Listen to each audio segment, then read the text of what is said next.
Call the meeting to order, please. Let's begin with the Pledge of Allegiance led by Councilor Lindell, a salute to the New Mexico flag led by Councilor Romero Worth, and Councilor Ives will lead us in an invocation. Please rise.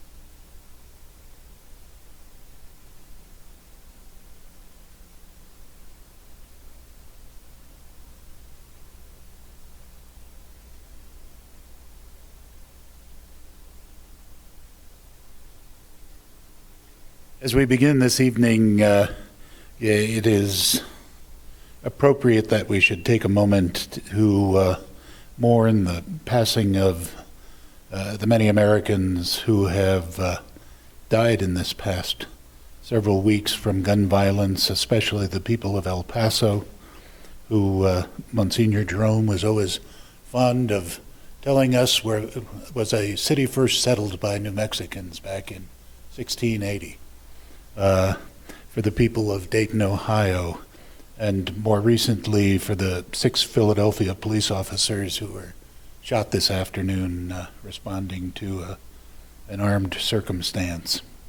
And we pray that gun violence can be looked at as a serious issue and one worthy of finding solutions by all of our people, including everyone in Washington, where there seems to be such division on these issues.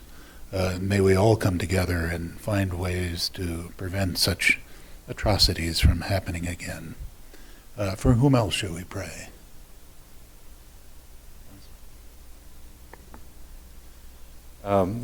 With great sadness, I need to acknowledge the death of a good friend of mine, Chris Josky. Chris Josky, you may not have known him individually, but you would know his work. He and Susan, his wife, developed a company called Cameron Construction that, among other things, built our convention center. They built the Farmers Market Pavilion. They built Peter's Gallery. It's on and on and on. Chris was a friend. I've been meeting with him regularly, walking our dogs, as well as just over lunch. But he passed suddenly on Sunday morning. It was a great loss, 68 years old, and I really do mourn for his death.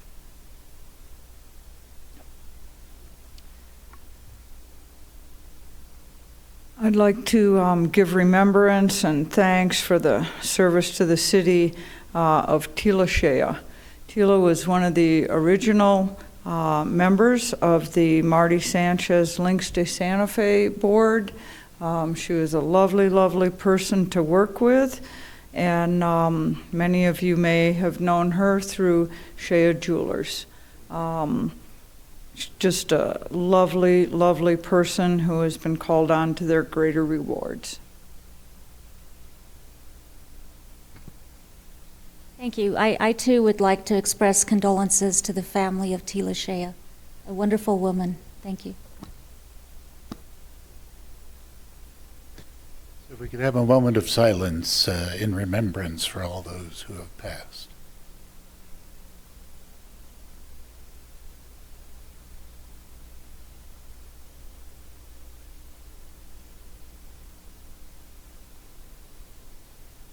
Amen.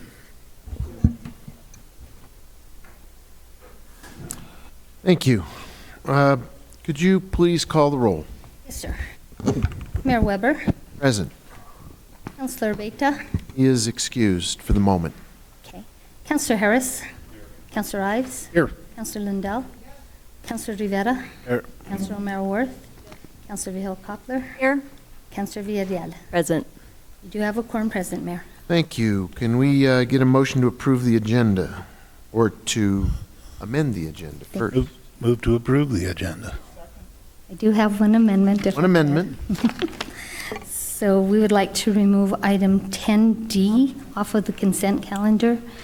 This item just went to one committee, therefore we have to have it as a discussion item. So Mayor, you could hear this prior to the other consent calendar items that are removed or whatever your wish is, but we do need to take it off of the consent calendar. So with that amendment, we're going to change the consent calendar later too, so with that noted, yes, ma'am. Mr. Mayor, I'd like to add as co-sponsor to item H. Very good. So can we, those in favor of approving the agenda, say aye. Aye. Opposed, motion carries. Now we have the consent calendar, and I take your point, City Clerk, that item D has to be removed from consent. Are there other items that councilors would like to take off of the consent calendar at this time? Councilor Vihil-Coppler. I would like to remove item I and K1. K1. Very good. Others? Councilor Ives? Nothing to remove, Mr. Mayor, but I would join as a co-sponsor in item 10F, 10G, and 10H. Okay. Other changes to the consent calendar? Yes, sir. I would also like to be added on as a sponsor of item H. H. Very good. Others? Okay, with those have now been amended, or the consent calendar has been changed. Can we call the roll on it? Yes, sir. Councillor Harris? Councillor Ives? I'm sorry. Who is the maker of the motion on the consent calendar? There wasn't a motion. Oh, we didn't get a motion? I No. thought- Move to approve the consent agenda as amended. Okay, we have now both we a do. motion and a Thank you. second. We'll start again. Councillor Harris? You still for it? Councillor Harris? Yes? Thank you. Councillor Ives? Yes. Councillor Lindell? Councillor Rivera? Yes. Councillor Romero Worth? Yes. Councillor Vihil-Coppler? Yes. Councillor Villarreal? Yes. Mayor Weber? Yes. Motion is approved. Very good. So let's take, there are no presentations. We do have approval of minutes for July the 31st. Are there amendments to those minutes, or is there a motion to approve them?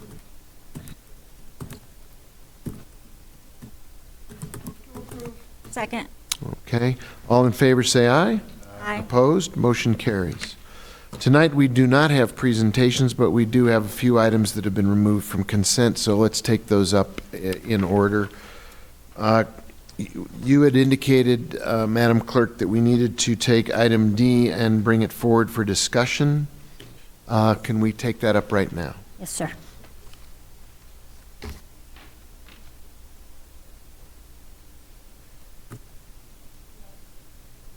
Might want to push that button. There you go. Yes, this item is for the consent of our third year of a 3-year contract for our annual audit. It's awarded to Clifton Larson Allen, and we do have a State of New Mexico contract from the OSA department regarding this contract. The cost of the contract for the city is $170,000, and the portion for Buckman direct version is $7,000. It is combined into the audit. This item is included in the fiscal year 20 budget. Are there questions? No? Is there a motion? Move to approve. Could you call the roll, please? Councillor Ives? Yes. Councillor Lindell? Councillor Rivera? Yes. Councillor Romero Worth? Councillor Vihil-Coppler? Yes. Councillor Villarreal? Yes. Councillor Harris? Mayor Weber? Yes. Motion has been approved. Thank you very much. Thank you for being here. The next item that we need to take up is item I. Could you speak to that, please? Just let us know what we're taking Sure. up.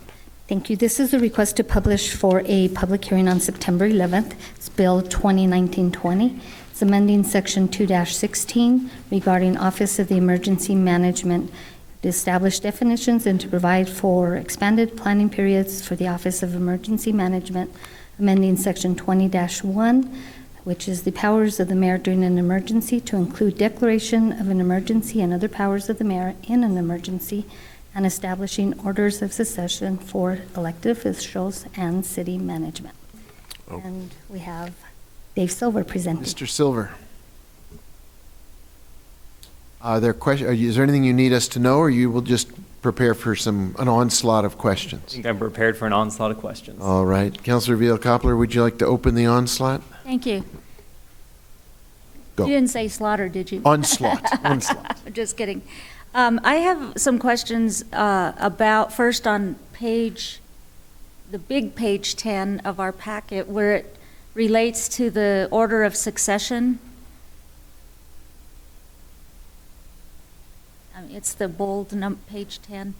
And I'm wondering about that order of succession. It seems to follow more an administrative path, and it seems to me if we have a disaster and the like, that perhaps, to me, it makes more sense for the chair of the Public Safety Committee to be presented in the first order after the mayor pro tem, because that person, I would think, would be more adept at the issues at hand and I guess more cognizant of hazards and the things that, decisions that need to be made. Of course, that assumes nobody above that is available to make that choice. But it seems to me the public safety director or chair should be first in line, then perhaps public utilities and public works, because that we're dealing with a different matter than administrative, more so emergencies and hazards.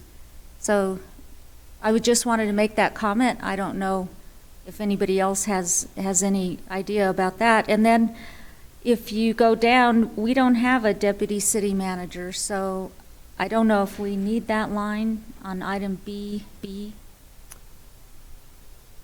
Mayor, Councilor Vihil-Coppler, the order of succession for the governing body members was a discussion that I had with City Manager Litzenberg. That was a list that we had come up with, but I think it's open to discussion about rearrangement if the council would like to see something different.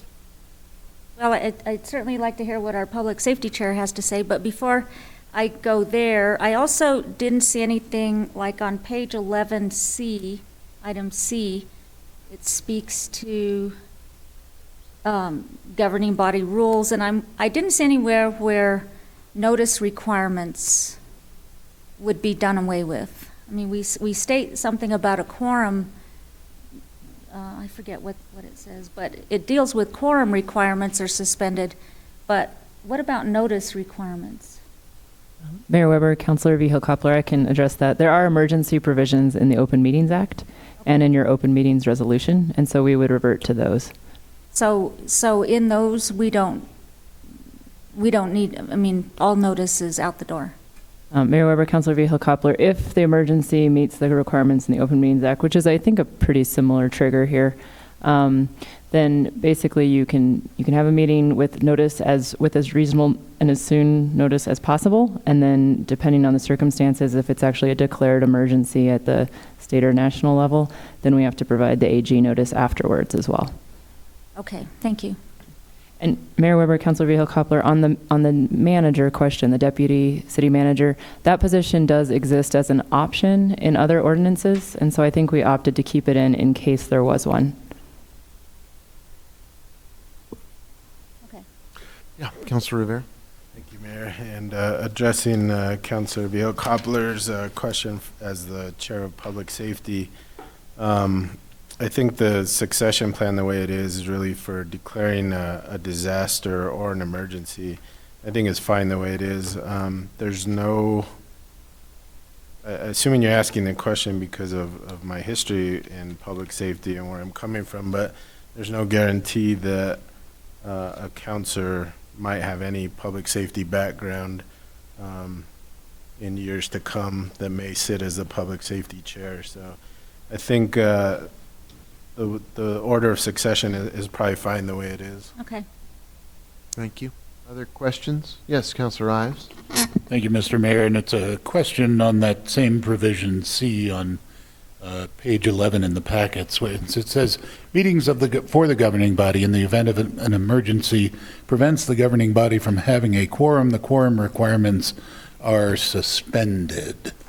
So I'm trying to really understand, does that mean a meeting of 2 counselors has a quorum, and how can they conduct business in that circumstance? And would this purport to waive those measures, for instance, in the charter that require a supermajority or under our governing rules? Mayor Weber, Councilor Ives, we definitely couldn't overrule anything in the charter, so it wouldn't waive that, and it wouldn't purport to do so.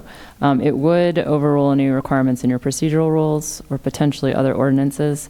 So the idea is if you literally cannot get a quorum together and business must be conducted during an emergency, then you still can conduct business. And keeping in mind that these emergency orders can only stay in place for a limited period of time, which is just a few days without a renewal. So it would be a very limited scope of opportunity. Just seemed odd that perhaps a single counselor able to make it to a meeting could establish a quorum and then transact business on behalf of the city. But I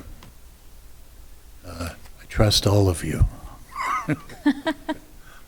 Thank you. Yeah, Counselor. Just a short comment on that, but when I was reading that, the thing that came to mind was maybe a 3-foot snowstorm like we had several years ago, and maybe there is a need to declare an emergency, but not all counselors can get here, except for me, because I have a 4-wheel drive, so I would be able to, me and you would be able to conduct business. The rest of you better buy a 4-wheel drive, counselor too. But just instances like that is the way I thought of it. So. On that point, we're happy to swing by and pick people up. Counselor Harris. Thank you, Mayor. So, Mr. Silver, when we saw this, I believe at Finance a couple weeks ago, I asked about the role of a safety director. And part of that had to do with just organization. We know that the safety director is proposed to be under the HR department, part of the HR department. I don't know how that was determined, but I see a closer connection between the Office of Emergency Management and the safety director. And there's no acknowledgement here in this ordinance about the potential role for a safety director. You had said at the time that you were going to be speaking with the new safety director. I think there's a different title that you referred to, but what are your thoughts on that? Mr. Mayor, Councilor Harris, unfortunately, we haven't had that meeting yet. It did get pushed. But my understanding of the safety director position in HR is more that it focuses on risk management elements and OSHA regulations, which is really outside the purview of emergency management. They're looking at workplace safety, which we also look at, but we look at a larger holistic perspective than what this position in HR would do, which is look at the city employees internally. I understand, but I think each discipline, I mean, the disciplines are similar in looking at, understanding the regulatory matrix, understanding the conditions on the ground, and then directing change in behavior. And so, well, since you haven't had that discussion, I won't push it, but I do think it's something that we should consider. And really, and once we've done that, and part and parcel is whether or not there might be a supporting role found in this ordinance for a safety director. Point well taken. Oops, excuse me. That's it, Mayor. Thank you. Thank you. Councilor Mayor-Worth? So just a thought on what Councilor Ives was bringing up about having a quorum with maybe 1 or 2 councilors. Is it possible in emergencies to allow for participation in the meeting other than being present? So electronically in some way, assuming that there is that ability, or telephonically, or... And should we provide for that? Mayor Weber, Councilor Romero, I could look into that. That's not something we looked into for this one. I'm not positive. Could you? Yes. Since this is only a request to publish for a public hearing. Yep, I will look into that. That'd be great. Thank you. Thank you. Other questions? Their motion? Move for approval. Okay. Could we please call the roll? Yes, sir. Counselor Lindell? Yes. Counselor Rivera? Yes. Counselor O'Meara-Worth? Counselor Vihil Coppler? Yes. Counselor Villarreal? Yes. Counselor Harris? Counselor Ives? Yes. Mayor Weber? Yes. Thank you. The motion has been approved. Thank you. That brings us to item K on the agenda. And Trio.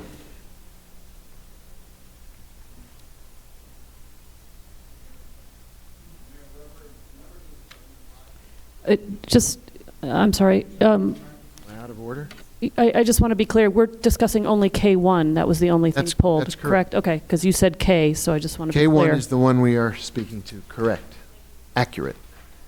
Okay, Mr. Mayor, I request for a brief presentation by New Mexico Fresh Foods as part of staff's presentation. I think it would be helpful to the council. I think we've done this in the past, so if that's, if we have people here, please come. So first, I'd like to introduce the CEO of New Mexico Fresh Foods, Kelly Egolf.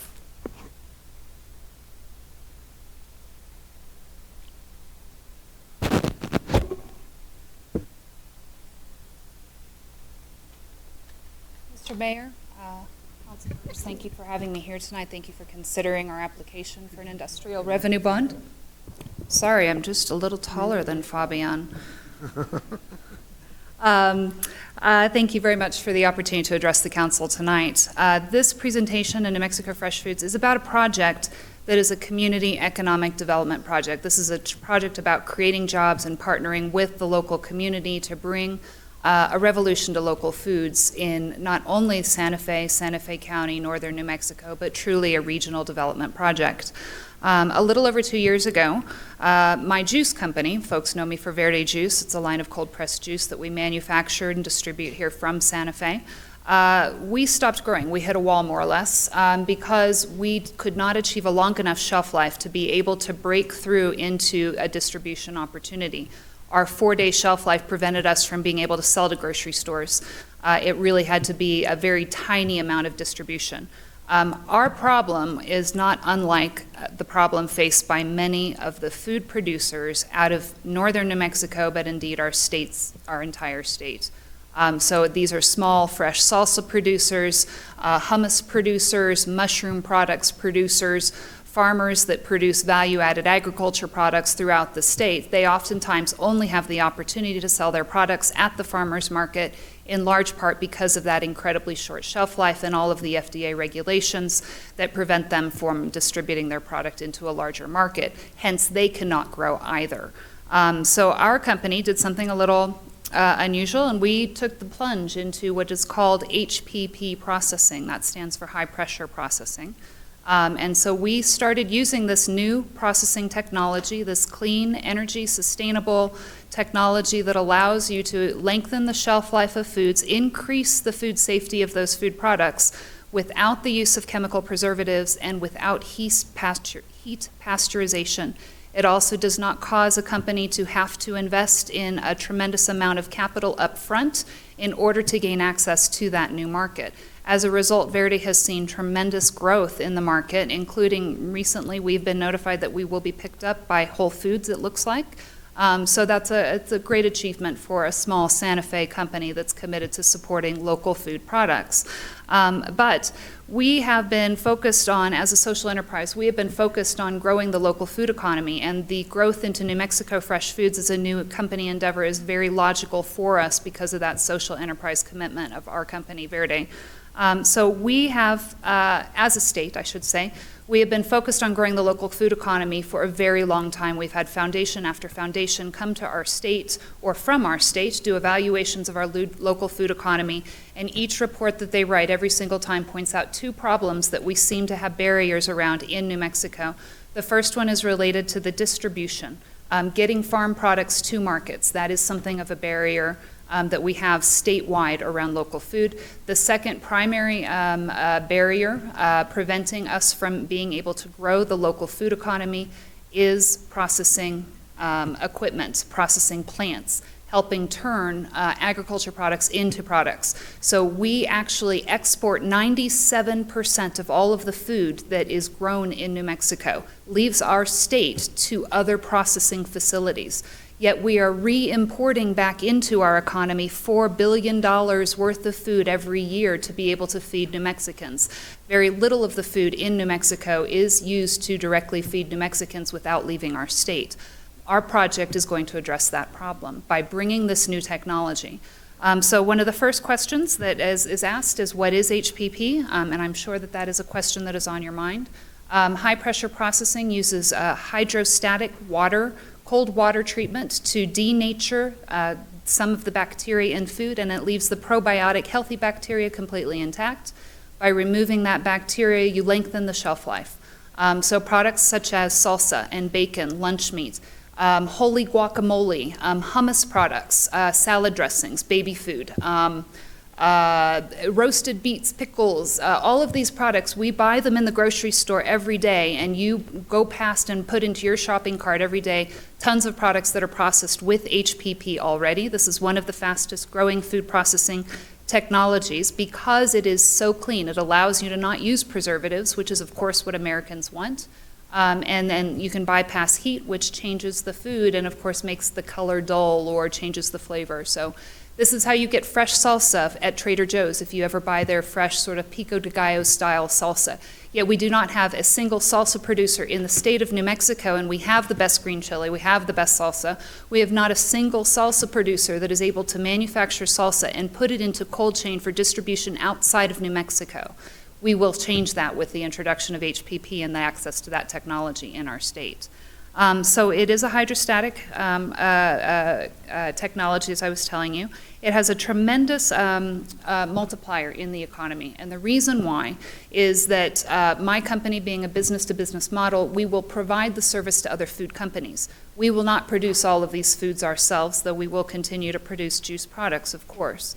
Other food producers who cannot take their products to new markets are going to come to us for increased shelf life, increasing their access to additional markets.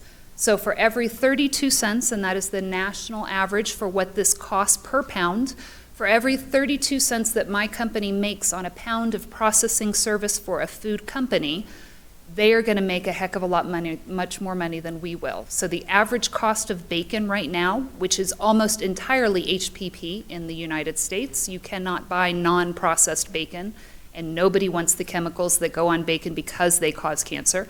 The average cost of bacon is $6.25, more or less, nationally. So if we can create bacon producers out of any of our pork farms in New Mexico, for example, those individuals will be able to sell their products on the market for $6.25. Meanwhile, my company is only going to make 32 cents per pound on the money that that other food producer is going to make. The economic multiplier for food processing of this nature is tremendous. We are anticipating processing 100 million pounds of New Mexico food products over the 10-year life of this project. Along the way, we will be creating 162 new jobs here in Santa Fe. Our facility will be located at 1549 6th Street.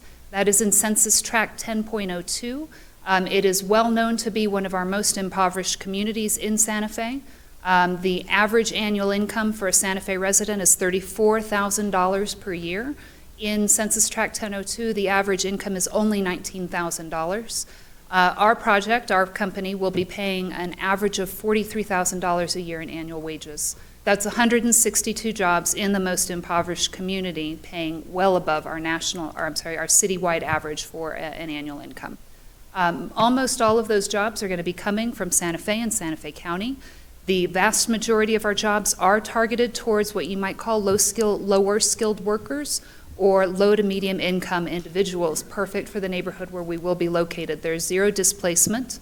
In fact, the building that we are buying right now already has a community church located in it in the second floor, and we will not be asking anyone to move out of the building. We will be able to provide them space as long as they would like to be there.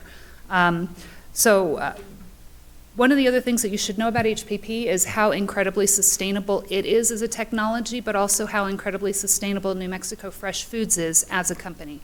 Not only is HPP a water-wise technology, the machinery, the equipment already recycles 90% of the water that is used for processing from cycle to cycle automatically. The additional 10% we're going to capture. We are going to actually design an on-site water reclamation system. So in the end, for that 100 million pounds of food processing that we are going to do over the 10-year life of our project, we will produce less water than a small boutique hotel in Santa Fe. So we are also going to be installing anaerobic digesters. These are kind of like closed trash cans, if you will, trash dumpsters, that will take all of our food waste instead of going to our landfill in Santa Fe where it will generate methane gas. That food compost or that food product will be composted on site. The methane gas that is generated as a result of that will be captured and converted back into electrical use to support our building. So all the way around, we will be something of a statewide, if not a national leader for making food production sustainable. And then the last thing that you should know is the community partnerships that are behind this project. So New Mexico Fresh Foods is partnering with the Santa Fe Community Foundation, which is one of our investors in this project. They are receiving a 1% profit share from their participation. They're giving us a loan for our working capital. In addition to that, we are partnering very closely with the Santa Fe Community College. The college is very eager to work on issues related to sustainability from their Innovation Center, but they're also very eager to work on issues of workforce development. So the community college has already acknowledged the fact that there is not already an existing workforce for an industry in food in northern New Mexico. They are prepared to add and expand their adult education programs to be able to address some of the shortage of skills in food sanitation, for example, food process workers, management, food safety, HACCP, SQF, you name it. There's a whole lot in the food industry that they can do right there at the Santa Fe Community College.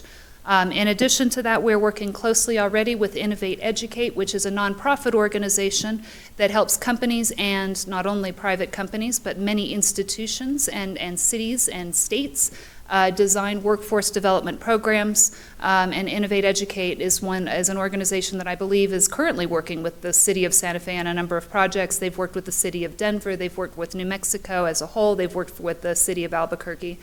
So we are working with them on job fairs, which will be held not only in Santa Fe, but also throughout Santa Fe County. And they will be doing a lot of the skills assessments so that we can hire well and train well that new industry workforce that we would like to supply. For that, our jobs, our incoming salary is, our incoming hourly wage is $16 an hour. We are also offering benefits to all of our employees. It's a 50% health care match. It is also a 401k, paid time off, and we actually pride ourselves on being an incredibly worker-friendly environment at Verde, and that is actually the same culture for New Mexico Fresh Foods. It's something I'm incredibly proud of. Thank you. Mr. Trujillo, do you want to resume your, is there others to speak before we get the council involved, or other things you want to call to our attention? I would like to call a few things to your attention, Mr. Mayor. Mr. Mayor, I'd like to let you know that as part of the city team tonight, we have our interim director, Alexandra Ladd, Andrea Salazar from the city attorney's office, and our bond counsel, Peter Franklin, is also here. First of all, I would like to say that tonight that I am requesting that we invest in the future of Santa Fe's newest local homegrown manufactured New Mexico Fresh Foods by approving this inducement resolution for $18 million. A few of the things I'd like to come across to your attention is the project is a $26.9 million project with land and building investment of $10.3 and $16.6 million. As Ms. Egolf said, it is located in a low-income census tract, which is economically disadvantaged. In this census tract, there's currently, through the latest figures from 2017, there's 11% unemployment versus 5.6% unemployment in the city. The per capita income was $19,391 versus $304 $34,371 in the city of Santa Fe. As you heard, the Office of Economic Development supports this project for 3 reasons. It will give farmers a place to aggregate their products and connect them with our food manufacturers. It will expand the shelf life of manufactured food products in northern New Mexico, and it's going to generate $2.5 billion of new revenue for food products. We also believe that with the community kitchens and the small food manufacturers, that it's going to help a lot of our culturally small businesses to grow and be sustainable. Just briefly, on the IRB side, our city IRB does not abate property taxes for the community college and for the Santa Fe Public School District. New Mexico Fresh Foods is only asking or requesting an $18 million bond out of a $26.9 million project. The benefits are briefly $70.2 million to the state, city, and county taxes. For the city of Santa Fe, it would be $21 million in new taxes, fees, and revenues. And we would be asking for an abatement or exemption of $785,450 over 10 years. And this meets our Ordinance 11-11 of recouping our investment during the compliance period. So I now stand for questions. Very good. Are there questions for staff or the applicant? Anybody wish to get into? Yeah, Councilor Vihil-Coppler. Thank you, Mr. Mayor. I'm wanting to know, I'm still kind of figuring this out. The public won't be able to come in here and buy things, am I right? This is pretty much a housing and kind of whatever you said. I hate to say treatment, but processing. Thank you. And then they ship out. But this isn't a place where the public can come in and buy, or am I wrong? No, you are correct. We are not building a retail outlet. We are building a warehouse, so it is a refrigerated facility where we will be providing this processing service to other food companies. Okay, and then what we get in our packet is an FIR, and then I note what was passed out earlier. And this is regarding the $43,000 tag. And our FIR says 162 new employees will earn approximately $43,000 per year. And this says the average annual salary of employees will be $43,000. So they're not all going to make $43,000. That is absolutely correct. So there are higher level administrative positions that do earn more than $43,000 a year, and a $16 an hour annual income would equate over 40 hours to approximately $36,000 a year. So with an average of $43,000, you can probably do the math in your head that the executives are not paid billions of dollars or millions of dollars. And it sounds from your discussion that these new employees will be recruited from the surrounding area you mentioned where it's lower income and all that. Do you have any sense whether these employees will reside in Santa Fe, or will there be any incentive provided for them to reside here? So we are also partnering with the Santa Fe County, and so they also have an interest in making sure that residents not only just in the city of Santa Fe, but the county as well, are represented, and that's one of the bases for working so closely with the Santa Fe Community College. So yes, I think that it is very natural that the majority of our workforce is going to be very close to the facility. Many of the people that live in that particular neighborhood will be able to walk to work, and we're very excited about that as an opportunity.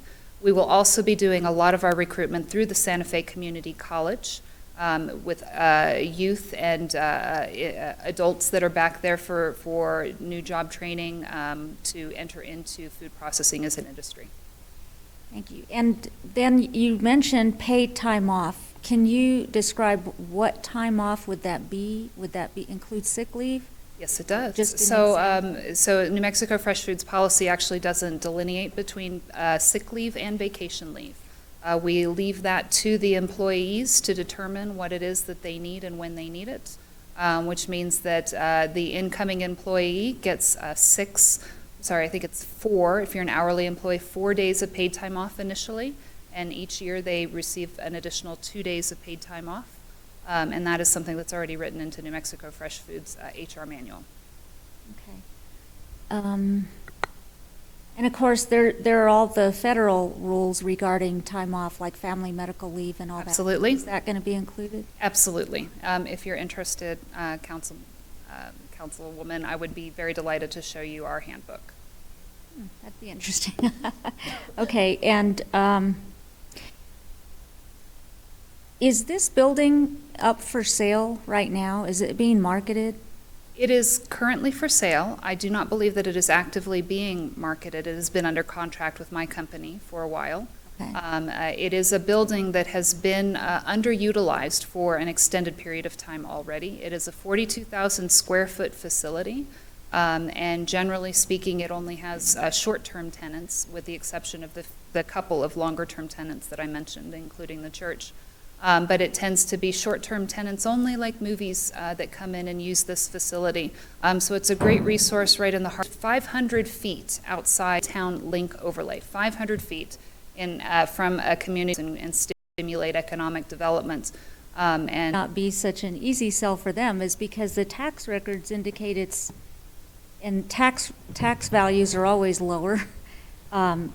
It's valued at $3 million, and I think probably this is a great opportunity and location for them to be able to strike a deal, so to speak.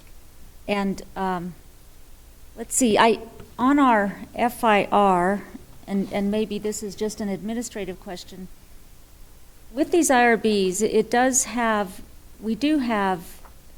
an impact on staff, and maybe Fabian, you could answer this, in our FIRs, it doesn't detail staff time, like your time, economic development time, finance department time, taking care of all this, and perhaps doing the audits that are required.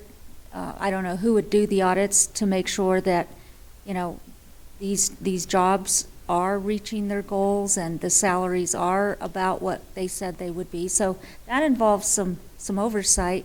And I'm wondering if maybe someone can explain why this FIR doesn't delineate the staff time required. Councilor Vigil-Koppler, Mr. Mayor, Councilor Vigil-Koppler.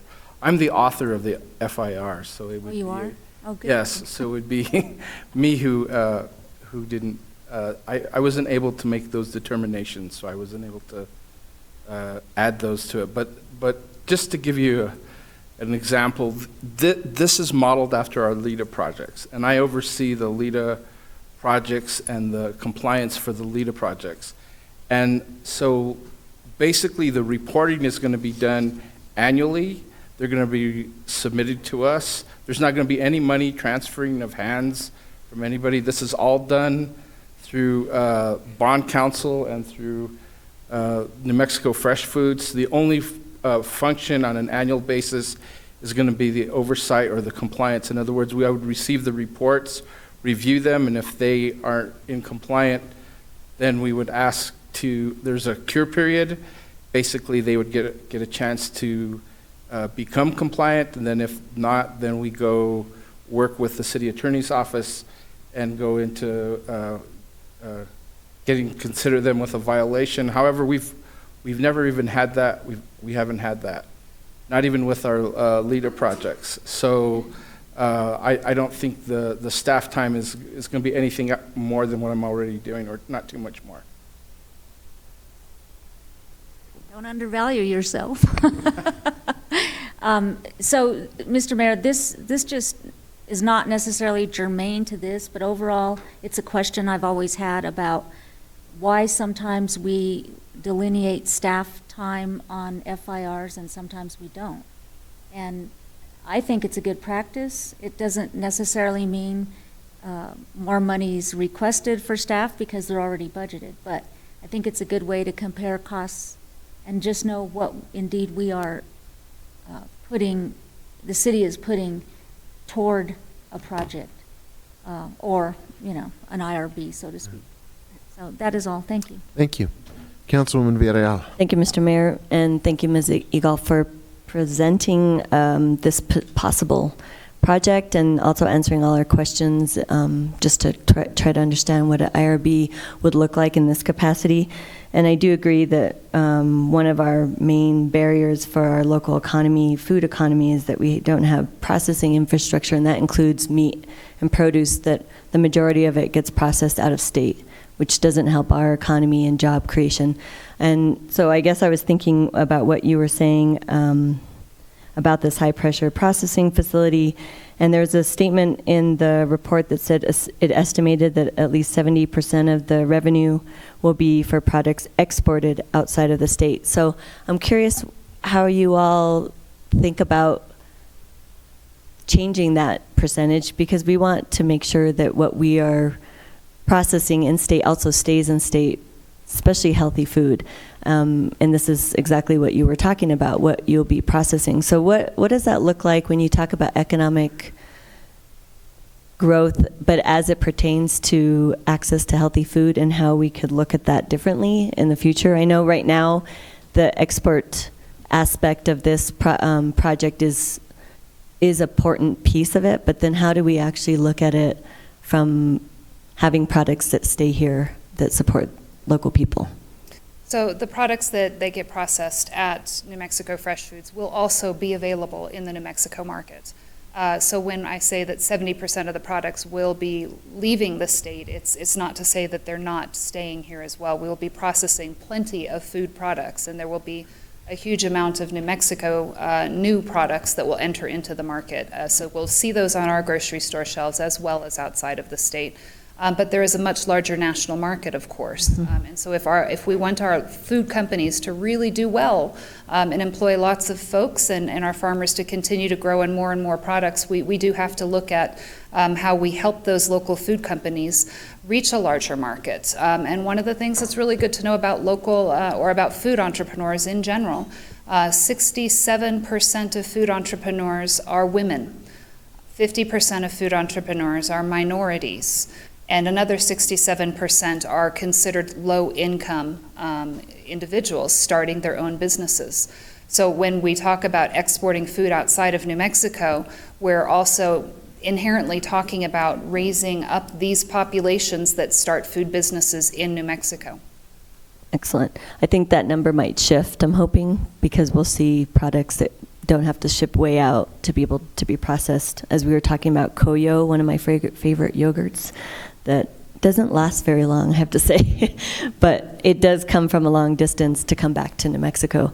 So that's good to know. And I think the other question, if you didn't elaborate, but how did you decide to pick this location in particular, other than the census tract that you referenced, but what other aspects as you were looking at other areas? Well, perhaps the largest driver is the fact that I am from Santa Fe and I'm committed to growing our local food economy. So while this does have a larger regional impact, I'm very focused on Santa Fe, which is why we have so many Santa Fe community partners on the project. The other consideration for this particular building in Santa Fe would be the small number of buildings that we already have on the market that have this capacity. So we really needed to have a 20,000 square foot warehouse to be able to build a facility like this. And building from scratch just seems like it would have taken a very long time in this economy. So we were very interested in finding buildings on the market that would fit our parameters, and this seemed to be an excellent opportunity. It hit all of the bells. So when you were referring to potential jobs, how could you make a preference for folks to be considered or have the opportunity to apply that actually live in the neighborhood? Is there a way to look at that or to market it? I think it's great you have partners like Innovate Educate and also Santa Fe Community College, and that feeds into the employee network, but I was just curious if there was a way that you could actually look at the people that, because it's a low-income census tract, that we could actually prioritize giving people that apply, that qualify, that really want to work there, and it's close to their home. Have you thought about that more? So yes, it's something that we've talked quite a bit about internally. It is very natural that people like to be close to their jobs for starters. I have had conversations with the executive director, for example, from Chainbreaker. We also do a lot of recruitment from YouthWorks. These are two organizations that are very closely tied to that particular community, the residents of that community. They are advocates and voices for some of our most vulnerable populations in that area and around Santa Fe as well. YouthWorks, of course, serves youths that oftentimes do not have their GED. They support them through educational processes to do that. They have a culinary training program. So we have done a heck of a lot of our recruitment specifically from YouthWorks Culinary Arts Program at Verde, and continue to do so with New Mexico Fresh Foods. So we have a great working relationship with them. I think that we're receiving only positive response from Chainbreaker and our addition to the community. It is natural when an applicant comes to you that you oftentimes ask them, how will you get to work regularly and on time? And if you have to show up at 7 o'clock in the morning in the middle of a snowstorm, there are obvious advantages to being able to walk to work. And there are many people in that immediate area that will have that opportunity to walk to work, while currently there aren't a lot of jobs that they can walk to that are not either fast food or hospitality or perhaps lower paying retail, where it's difficult to get full-time work. Thank you. I appreciate that answer. I think the other question I was just curious about is how much noise does the HPP machine make? It does not make any noise that you would hear outside of the building. And in fact, for workers who are working in the room alongside the HPP machine, they do not even wear protective ear wear. Okay, thank you. And then I'm sure the access points would be figured out to get into that area, because it is a narrow road to get to that building, and you will have semis driving in. So have you worked that out yet, or you're still trying to think about what we have been talking about that. There are engineers looking at that and the site development aspects of that. However, I should point out it is a mixed-use community. There are already semis driving through these neighborhoods every single day on these same streets. So our impact to the traffic pattern will be rather nominal. Thank you. And this question is probably for Fabian. I'm just interested to see, because IRBs are so different and new to us, we don't get to see them very often, yet we have two possibilities coming up. And when I looked at El Castillo projecting, and they're asking for 80 million IRB, and this one's 18 million, yet this one is saying 162 permanent jobs. Was that correct? Permanent jobs. And the other one was 17 to 20 permanent jobs. So how... The formulas never make sense to me, and maybe we can sit down and talk about this more. This seems to make the impact it's asking for, or making to make an impact, the 18 million and the jobs it'll create versus the other one, the other IRB. I don't know how they formulate that. They're even close to the same amount of abatement for property tax. So is there something that you could share that Mr. Mayor, that's so unbalanced? Mr. Mayor, Councilor Villarreal, I would just say modeling an economy is an inexact science. However, the way they do that, from the economists that I've talked with, is there's basically unemployment multipliers and the different types of multipliers.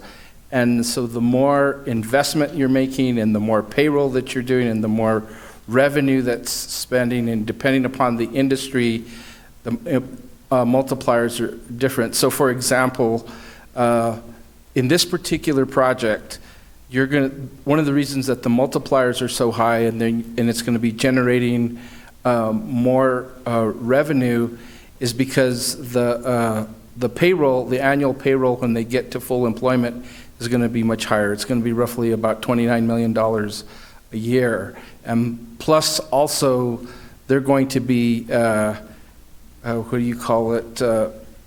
It's a business-to-business model, and so the multipliers for servicing other businesses are higher. So for example, the model says that there's roughly going to be $2.5 billion of food that is going to be sold over there. So all of that will be within our local economy, and depending upon what is called leakage, and leakage is basically what leaves our economy.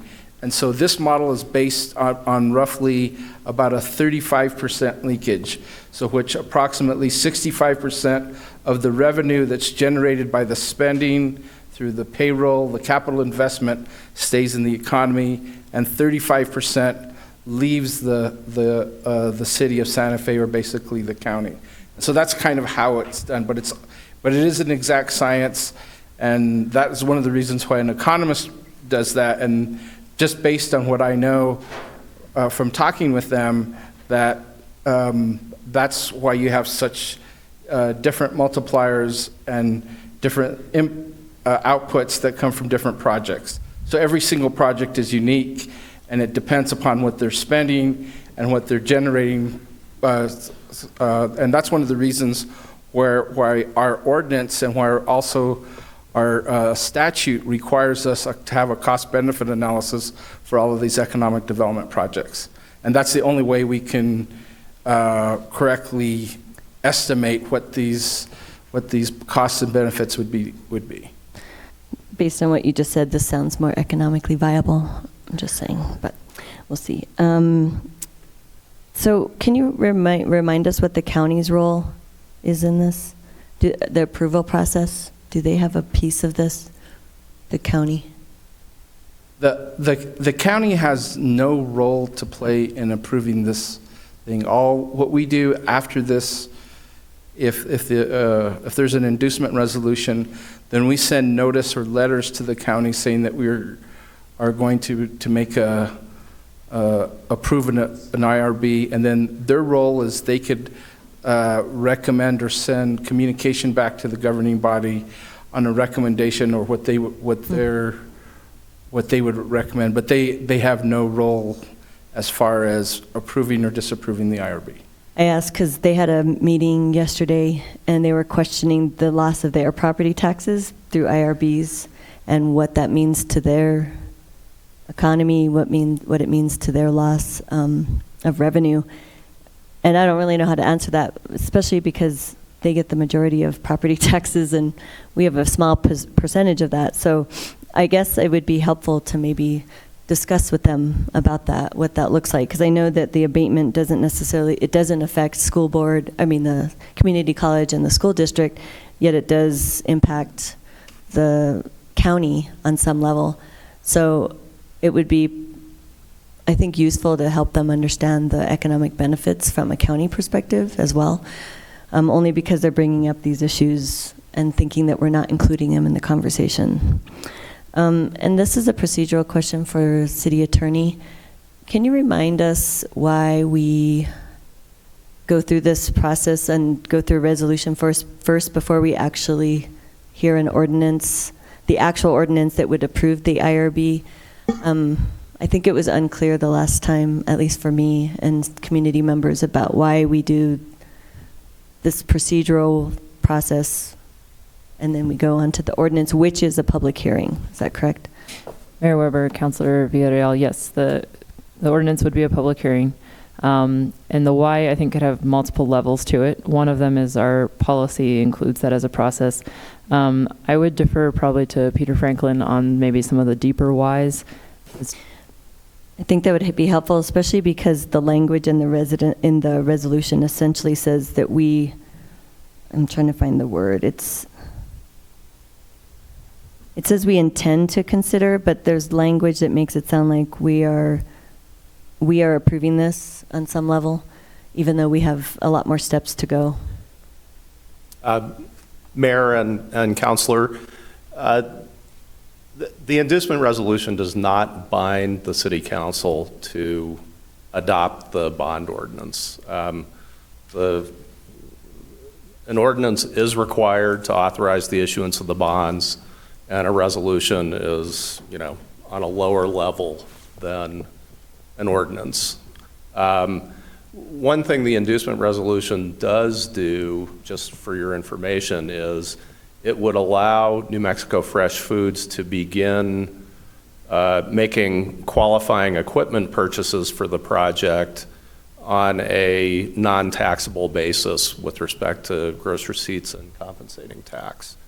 If for some reason, and that is at New Mexico Fresh Foods' risk.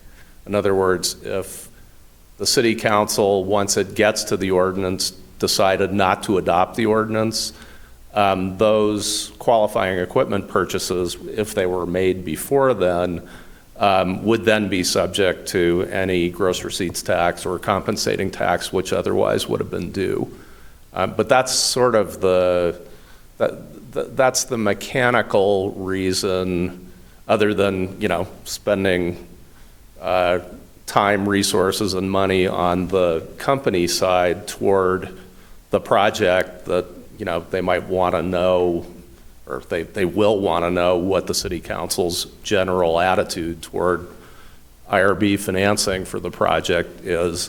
The qualifying purchases not subject to GRT or compensating taxes, sort of the main substantive reason that an inducement resolution is usually sought. Mr. Mayor, can I add to that? Absolutely. So I think that in perhaps a perfect world for the economic development folks, we would have done these two measures together, the resolution and the ordinance. But when the first one for El Castillo was presented before the Finance Committee, we, from the City Attorney's Office, received, and I think we all got it, sort of the state statute that governs this and our own policy that governs this. And in both cases, the ordinance is not completely finished. There are, if you look through them, there are things that are still being negotiated. And as we looked at the rules that govern the issuance of IRBs, the Finance Committee is called out to really look into these things in depth. And we felt that since we were called out to have this responsibility, we shouldn't be making a recommendation for something that isn't completely baked yet.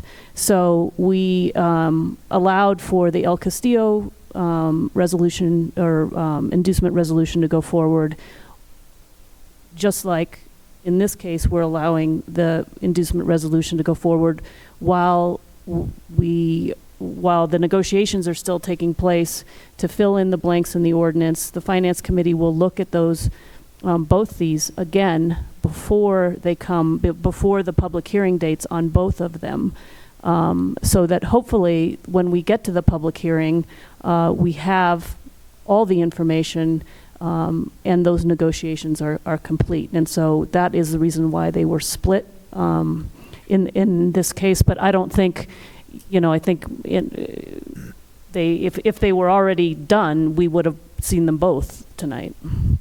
Mr. Mayor, I think on that point, it was not so much the timing that they were not necessarily going at the same time, but it was the language in the resolution that says declaring the intent of the city of Santa Fe to issue.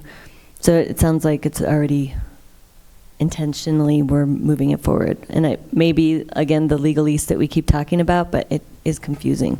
I think it's confusing to people. But Mayor and Councilor, I will say that, and I don't know if a floor amendment would be appropriate. I'm not sure what your procedure is. Don't go there? Okay. What would we amend? Yeah, I don't know what we would amend. I'm just bringing it up as that's what confuses me. It makes it sound like we're moving forward the intention. I don't have an amendment per se, unless you had a next suggestion. But well, I'm going to sit back down. I think the clarification has been very helpful. Mm-hmm. That's all I have, Mr. Mayor. Thank you. Councilor Ives? Thank you, Mr. Mayor. You know, this is happening over in the Hopewell Man area, which has been one of the most significantly impoverished areas within our city. So seeing the opportunities being brought to that area is tremendously exciting. And the thought of finding employment for people in that local area is a marvelous thing. I think this adds significantly to the food security of the city, and as an economic measure, will, I think, bring in from food producers outside of Santa Fe itself tremendous impacts to our economy in terms of dollars coming in from outside of town. And we have talked frequently about the fact that so many of our employees live or workers live outside the city, so all this money flows out. This I see as a real opportunity to change that trend, and it would not surprise me if having this facility available and being able to put food products on shelves, fresh foods for longer periods of time, will actually stimulate greater production across the agricultural economy. Because when you're producing and have short-term shelf lives, your capacity to bring fresh food and have it remain on shelves is significantly limited. So I see this totally as a win-win across the city of Santa Fe, and I suspect this is the first opportunity zone project in this area. I don't know if that is true, but with that happening at the national level, again, to be able to tap into those benefits, it really works on all levels, and I've known that building for a long period of time, and it has classically been underutilized. So to see it become a hub for food production in this city is just tremendously exciting. So thank you for bringing this forward. Thank you to the economic development team and everybody participating, and I think this is a wonderful thing for Santa Fe. Thank you, Councilor. Councilor Harris? Yeah, just a few comments. As many questions as I have had and still have on the El Castillo, I have nothing but enthusiasm for this project. Ms. Egolf and all the people she's worked with, to my way of thinking, have really done more than just simply checking off the boxes. You developed a real synergy throughout our town in terms of the potential that you're bringing for employment, for the farmers, for what can happen with the community college. Is just up and down. I think I see nothing but great potential, and I wish you well. And just a small point on the building, it is true it's been very underutilized. I remember when it was built. I know who built it. But think about what Meow Wolf did with the Caterpillar building, which was sitting vacant and greatly underutilized. We read in the paper today that they're talking about a major expansion, and I think it's analogous to what is proposed for this underutilized building, but actually better because of where it's located and the ability for people to work in the area. So again, I don't really have too much else to say, but I think that again, it's only positive as far as I'm concerned. Thank you. Well, I do have one thing other to say. Excuse me, because this is on the equity side. Most often when we talk about equity, we're talking about social equity. I oftentimes am thinking about financial equity. In the case of El Castillo, $80 million. They built in a $5 million contingency for a $45 million construction project. Here you've got an $18 million request for approximate $27 million project. There's real equity being put in by the various partners that were discussed. And I think that's an important point, that it's more than just access to cheap money. And that's important. When you go to finance any project, it really is, a demonstration to me that in fact there's a lot of faith that people are willing to put their money up in terms of the equity that is being brought to bear.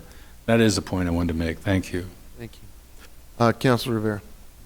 Thank you. I concur with everything that Councilor Harris said, and a lot of these discussions we had at the Finance Committee meeting. But I just wanted to add that, this project seems to fit into the IRB ordinance nicely, which talks about agriculture and really seems to be what the IRBs were designed to do. So thank you for that. So just want to make that comment in addition to what Councilor Harris said. Thank you. Councilor Vihil-Coppler, you had another bite at the apple? I just have a question when we were talking about procedure and such. Peter Franklin, I'm not really sure who you work for and why. And I'm sorry, but I have to ask, because this was on the last IRB. Your name is signing off on behalf of our city attorney, and I thought you were introduced tonight as the applicant's bond counsel. No, I am the city's bond counselor. Well, I'm glad. And so I thought there wasn't enough arm's length. Thank you. Okay, other questions? I would, Councilor Viera asked a very telling question, which is why this site, and I think it's fair to give some credit to our team in the Economic Development Department for spending a significant amount of time working with the applicant in this case to find a site, in fact, several sites, and finally found one that works incredibly well for the business and also is situated for the city's point of view in a particularly advantageous location. So it's a situation where I think the city staff doesn't get quite enough credit for the hard work that they've done, not just putting the papers together, but actually working collaboratively in this case to make sure that the location that ended up being the site is really a terrific fit and benefits the city going forward. So congratulations in that respect to staff work for being so hardworking and really effective. Other questions, comments? Is there Councilor Abeyta? I have a quick question, and you could also research this and get back to me on it if we don't have the answer this evening. But I believe, and again, this is what I want you to look into, when we do these IRBs and the applicant, like in this instance, agrees to submit a payment in lieu of taxes for the property taxes for the Santa Fe Public Schools, it's my understanding that the schools may have more flexibility as to what they can do with that money, as opposed to if it's just a straight regular property tax, they may be restricted to, for example, capital, using that tax on capital improvements. Mayor and Councilor Abeyta, you're correct. Payments in lieu of taxes can be used by school districts for operations or capital. Property taxes levied by the district can really only be used for capital or to pay debt service on general obligation bonds, which can be issued only for capital purposes. So it sounds like this would be a benefit to the public schools getting this revenue this way as opposed to the other way. I think they certainly think it's a benefit. Thank you. Thank you, Mayor. Thank you. Other questions?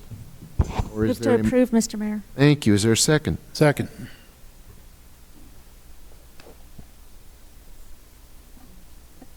Are we good? We are good. Councilor Rivera. Yes. Councilor Romero Worth. Yes. Councilor Vihil-Coppler. Yes. Councilor Villarreal. Yes, and I'd like to co-sponsor this resolution. Councilor Abeyta. Yes. Councilor Harris. Yes, I'd also like to co-sponsor, please.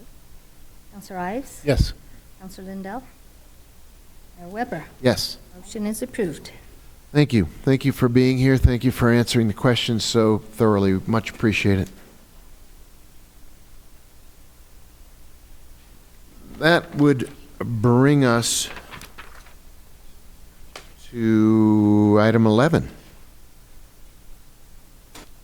Yeah. Madam Clerk, do you want to Sure. tell us about this? Yes, before you have the request for approval of appointment of municipal court pro tem judges, and this is pursuant to 2-3.4C of our city code. The appointees would be Ann Yalman, Angela R. Pacheco, Paul Biederman, Stephen Pfeffer, and Daniel A. Sanchez. Okay. Are there questions about this item? Is there a motion? Move to approve. Second. We have a competition for that motion. Did you find somebody you liked? Well, I've worked with all of them. All right, good. Could you please call the roll? Counselor Romero Worth? Yes. Counselor Vihel Coppler? Yes. Counselor Villarreal? Yes. Counselor Beta? Yes. Counselor Harris? Counselor Ives? Yes. Counselor Lindell? Yes. Counselor Rivera? Yes. And Mayor Weber. Yes, thank you. Motion is approved. Thank you. Item 12. Item 12 is a resolution authorizing the sale and consumption of beer during the Villa, New Mexico's Santa Fe Mountain Fest. This would be held, I believe it's going to be September 13th and 14th, pursuant to Section 23-6.2. I believe Jesse just handed out an amendment sheet that removes one of the dates of this event, which is Sunday.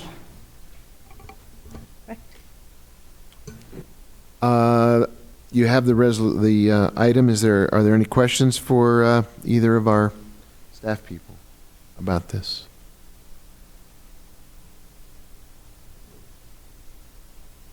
Is there a motion? Move to approve. Second. Okay. Could you call the roll? So this will be for September 13th through 14th, correct, Jesse? 13th, 14th, thank you. That's the correction. Yes. Counselor Vihel Coppler? Yes. Counselor Villarreal? Yes. Counselor Beta? Yes. Counselor Harris? Counselor Ives? Yes. Counselor Lindell? Counsel. I would just make a comment that if this amendment sheet was available at 4:30, it would have been nice to have it at 4:30 instead of as the item was being read, because I certainly didn't have time to go through it. Thank you. Counselor Rivera? Yes. Counselor Romero Worth? Counselor Villarreal? Yes. Mayor Weber. Yes. Motion is approved. Item 13 is a request to publish notice of a public hearing. Thank you. Mayor, this request is for a public hearing to be held on September 11th, and this is regarding Bill 2019-25.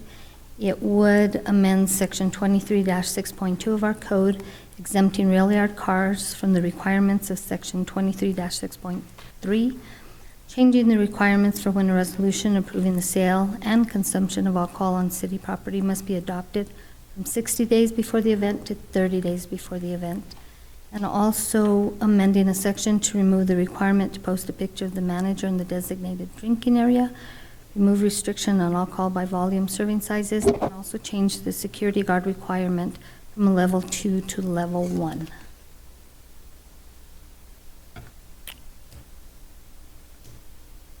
Move to approve. Second. Thank you. Can we call the roll? You bet. Councilor Villarreal? I'm going to say yes for this evening, although I have questions and would like to meet with the mayor about understanding why the alcohol by volume service size chart was taken out. But since this is just for publishing, I will say yes. Thank you. Councilor Beta? Yes. Councilor Harris? Councilor Ives? Yes. Councilor Lindell? Yes. Councilor Rivera? Yes for notice to publish. Thank you. Councilor Romero Worth? Councilor Vihel Coppler? Yes. Mayor Weber? Yes. Thank you. Motion is approved. Thank you. Are there matters from our acting city manager? There are none, Mr. Mayor. Thank you. Thank you. Are there matters from our city attorney? Mr. Mayor, members of the council, if it's the wish of the council, I would recommend going into executive session to talk about litigation currently pending or threatened against the city of Santa Fe, in which the city is or may become a participant, including but not limited to participating as an amici in the United States Department of Homeland Security versus the Regents of the University of California and other potential litigation. Okay. Have we got a motion from Councilor Rivera? I move that we enter into executive session pursuant to the Opens Meeting Act, Section 10-15-1H, Subpart 7, for discussion of threatened or pending litigation in which the governing body is or may become a participant. Second. Could you call the roll, please? Yes. Councilor Beta? Yes. Councilor Harris? Councilor Ives? Yes. Councilor Lindell? Councilor Rivera? Yes. Councilor Romero Worth? Councilor Vihel Coppler? Yes. Counselor Villarreal? Yes. Mayor Weber? Yes. Motion is approved.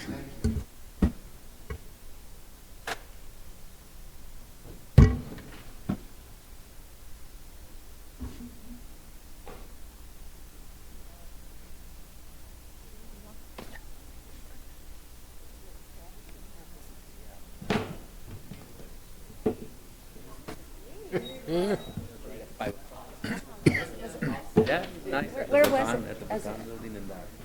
Doing well, and yourself? Oh, it's outside. Yeah. Sweet. Very cool. Did you get his? Congratulations.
Councilor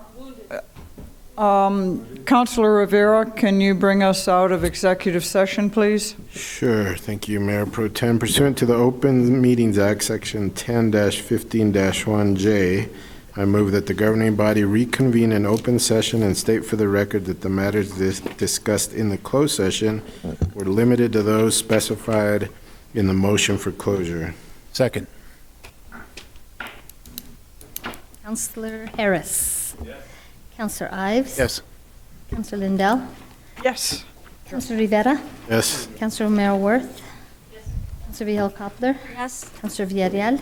Yes. Councilor Beta. Yes. Mayor Weber. Yes. Motion is approved. Thank you.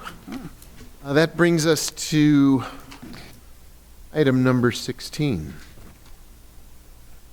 Mayor Weber, members of the council, this item is seeking approval from the council to join in an amici brief with other local cities or cities and counties supporting the outcome in the Ninth Circuit in the Department of Homeland Security versus Regents of the University of California case in the U.S. Supreme Court. Move to approve. Second. Yes, Councilor Ives. That was a quick yes. Councilor Lindell. Councilor Lindell, yes. Councilor Rivera. Yes. Councilor Romero Worth. Yes. Councilor Vihel Coppler. Yes. Councilor Yes. Villarreal. Councilor Beta. Yes. Councilor Harris. Mayor Weber. Yes. Motion is approved. Thank you. Are there matters from the city clerk? I have none, thank you. Communications from the governing body. Let's start at this end tonight. Councilor Harris? Yes, I would, I'd like a report from the city manager's office on the status of the Parks and Recreation master plan, approved by the commission in September of 2017.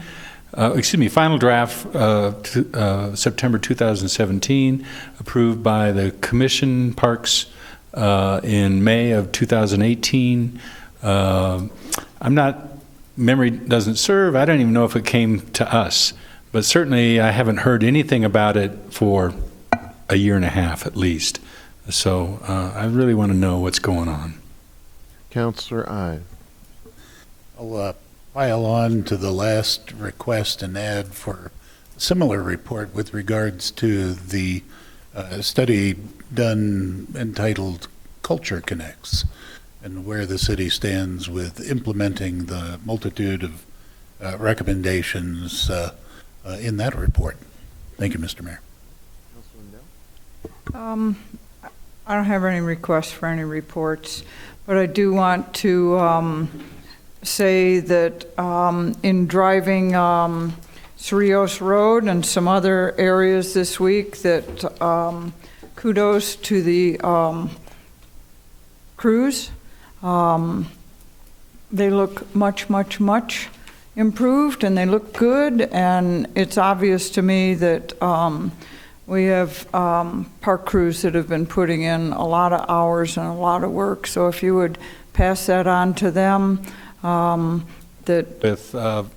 mention visible signs of failure, but what didn't get said in the report from the city manager was that I was faulting the leadership of the Parks and Recreation Department, which I hope the next time around that's stated. I think our staff does a good job. I don't think they're well led. Tasting event produced by the Santa Fe Wine and Chili Fiesta, a nonprofit organization, on city property on the last Saturday of September for the years 2020 through 2024.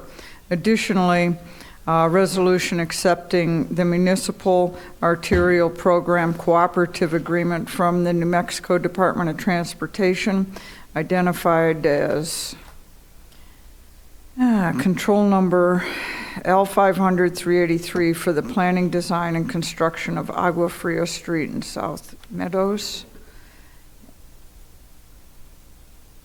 Road intersection. Thank you. Councilor Vihel Coppler, you want to speak to the communications from our governing body?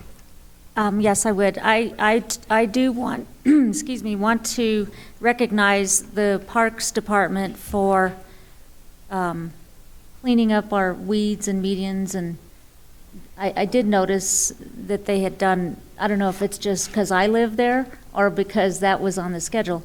I do want to also say that it was like 5 in the morning, which was great because I knew what they were doing and I welcome it no matter what time.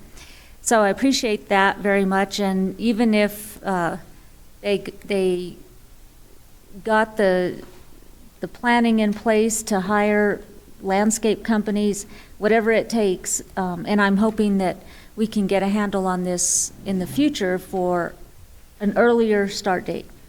The other item I want to mention is that I've asked at Public Utilities Committee, as well as mentioned in the Public Works Committee, that I would like to see from time to time, if not monthly, an update from each of those respective departments about what they're doing on safety, what safety training has been conducted, what potential problems do they see, what are the subject areas in which those have occurred, what are the wish lists, what is it that they need. For example, if during, perhaps items have been identified for budget for better, more effective safety equipment. And that's my way of saying, at least to those committees that I'm on, that safety is important. And I think we need, as a governing body, to pay more attention to that, to demand more from ourselves, and to make sure that we are supporting the effort in this city to keep our employees safe, and thereby our public who comes around to our facilities and such. So I'm a believer. Thank you. Thank you. Councilor Abeyta? Thank you, Mayor. I'll be introducing an ordinance amending Section 11-13 to authorize the city manager to approve certain contracts that meet certain emergency conditions and requiring said contracts to be ratified at the next regularly scheduled city council meeting. That's all I got. Thank you, Mayor. Thank you. Councilor Rivera, sorry, did I cut you off earlier? I'm sorry. No, you're good, Mayor. I have a resolution that's been introduced by Councilor Lindell. Thank you very much for that. I'd also like to sign on to Councilor Harris's ordinance regarding the airport. And then lastly, just like to wish my daughter, my youngest, a happy birthday, Wait. August 21st. August 21st. What year? She'll be 18, so. Congratulations. Bring cake. She's getting old. And Councilwoman Villarreal. Since we're all talking about weeds and medians, I did want to thank the staff for their efforts to clean up what I consider lower Agua Fria, which is closer to the Frenchies Field and west of that, so I appreciate it. And one thing to acknowledge, and I'll follow up with an email, the trail exit in Frenchies Field still has huge weeds, and it's hard to see people that are trying to cross the pedestrian way if they're on their bike and or they're walking. So I'd like them to consider cutting those too, since they're right in the area that they just finished, especially because it's a safety issue. Thank you. I have a couple of items that I'm introducing. The first is an ordinance repealing Section 24-9, and it regards vehicle forfeiture. This is something that we are now, I think, seeking to comply with recent court decisions, and we want to come into compliance with that finding. So that is an ordinance designed to do that. Second item that I'm introducing continues our housing agenda, and it amends various sections of our Santa Fe Homes program. I won't read the entire title, but the gist of it is we are revising the requirements for multifamily rental housing development, offering developers a menu of compliance options, increasing the fee in lieu of, and determining requirements for low-priced dwelling units as they apply to multifamily rental housing units. This is something that our Affordable Housing Office has been working on for some time, as yet another item on the housing agenda, and it'll be working its way through the various commissions, committees, and ultimately coming to the City Council for a public hearing to begin to assess a different way to deal with what has been on the books as our inclusive housing plan. We're about 2 minutes early for our 7 o'clock meeting. If Councilor Lindell wants to sprint out and get some tacos. And in the meantime, if anybody has anything they neglected to say during the, Councilor Ives. Just because everything got introduced after I spoke, I would join, Mr. Mayor, your ordinance amending various sections of the Santa Fe Homes program. I would also join Councilor Rivera's resolution read by Councilor Lindell and by Councilor Villarreal. And finally, I would also join Councilor Harris's ordinance amendment at this point in time. Thank you. Okay. We can just stand easy for a minute or so until we hit the 7 o'clock hour. I think so. Is the spirit there to take a formal break? In that case, we no longer have a quorum, so we will be back in 5 to 10 minutes.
I may be shortly behind you.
consider that.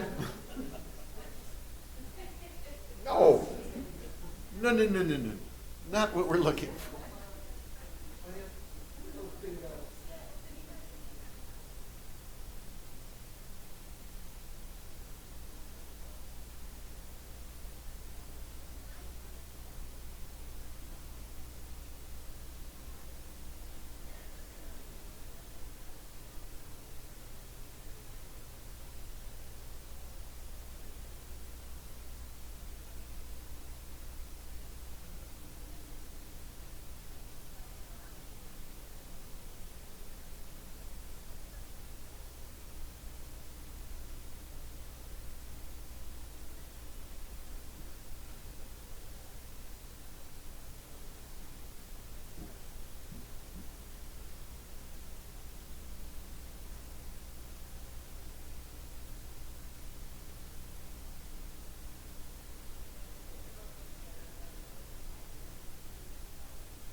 Nature Valley. How was the ceremony? That was really nice. What happened? I guess they're.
It's not the wrong.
Okay, thank you for everybody's patience. We'll start 10 minutes late. Apologies, and we're still having two of our council members out foraging for for dinner, but with that in mind, we can move forward, I think. Let's begin with petitions from the floor. At this time, if you have something you'd like to speak to, not on the agenda later, please come forward. You'll have 2 minutes to address the governing body.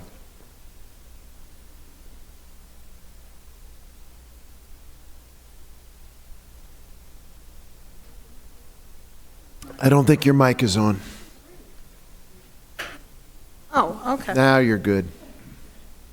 So I think green means go, but apparently not in City Hall. Not around the neck of the microphone. Karen Hildmeyer, 325 East Berger. And I was glad to hear some of the people that you brought up, remembering them in passing this afternoon, but there was one person I was really surprised that was missed, and that's Virginia Soto, who died last week at the age of 90. And it may be that many of you were not around during Virginia's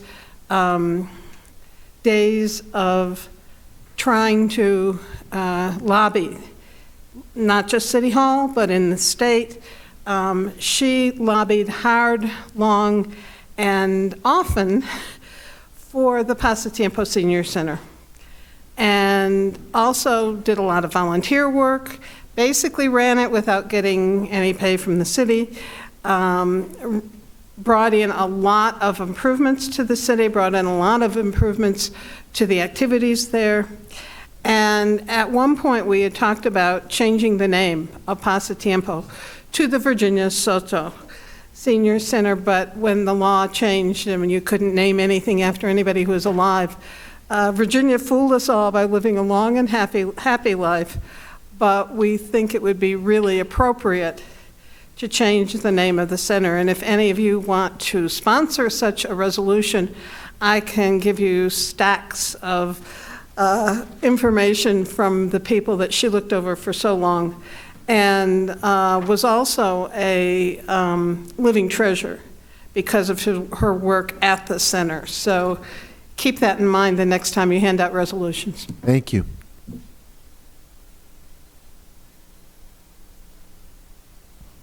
Stephanie Beninato, I want to again bring to your attention that I do not think that your active enforcement system is working. I noticed today that there was a porch added onto a historic structure on Galisteo Street, and it's pretty obvious, and I'm wondering why no one's noticed it. I wonder why no one noticed the Catholic Church's sign up on the public property, why they didn't notice Winterhawk Antique sign up on public property. This is a private corporation or business that was doing business at the convention center. They too chose Guadalupe Street, the public bridge there, to advertise. So how is that working? And then I think the biggest problem that you're really not addressing that was brought up again last week is interpretation. And Mr. Berkey said that he interpreted a certain ordinance so that in that view corridor that even though it required setbacks at every elevation that was on a street, he interpreted it to mean only ones that had access from a street. And again, it was clear. According to Mr. Harris, it was a clear thing, and interpretations are in the code. The city attorney is supposed to agree that it's ambiguous. Then the land use director is supposed to have an interpretation that is discussed with the city attorney. Then it's supposed to be published and made accessible to people. We still have yet to know when these interpretations are really going to be published, because if you want to appeal them, you only have 15 days after it's published.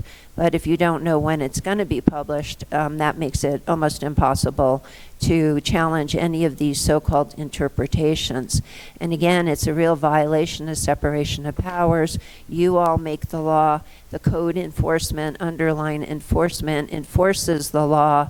And if it's ambiguous, then there is a process so that individual code enforcement or planners do not interpret something, especially something that is unambiguous and very, very clear, because then we have discrimination in enforcement. Thank you.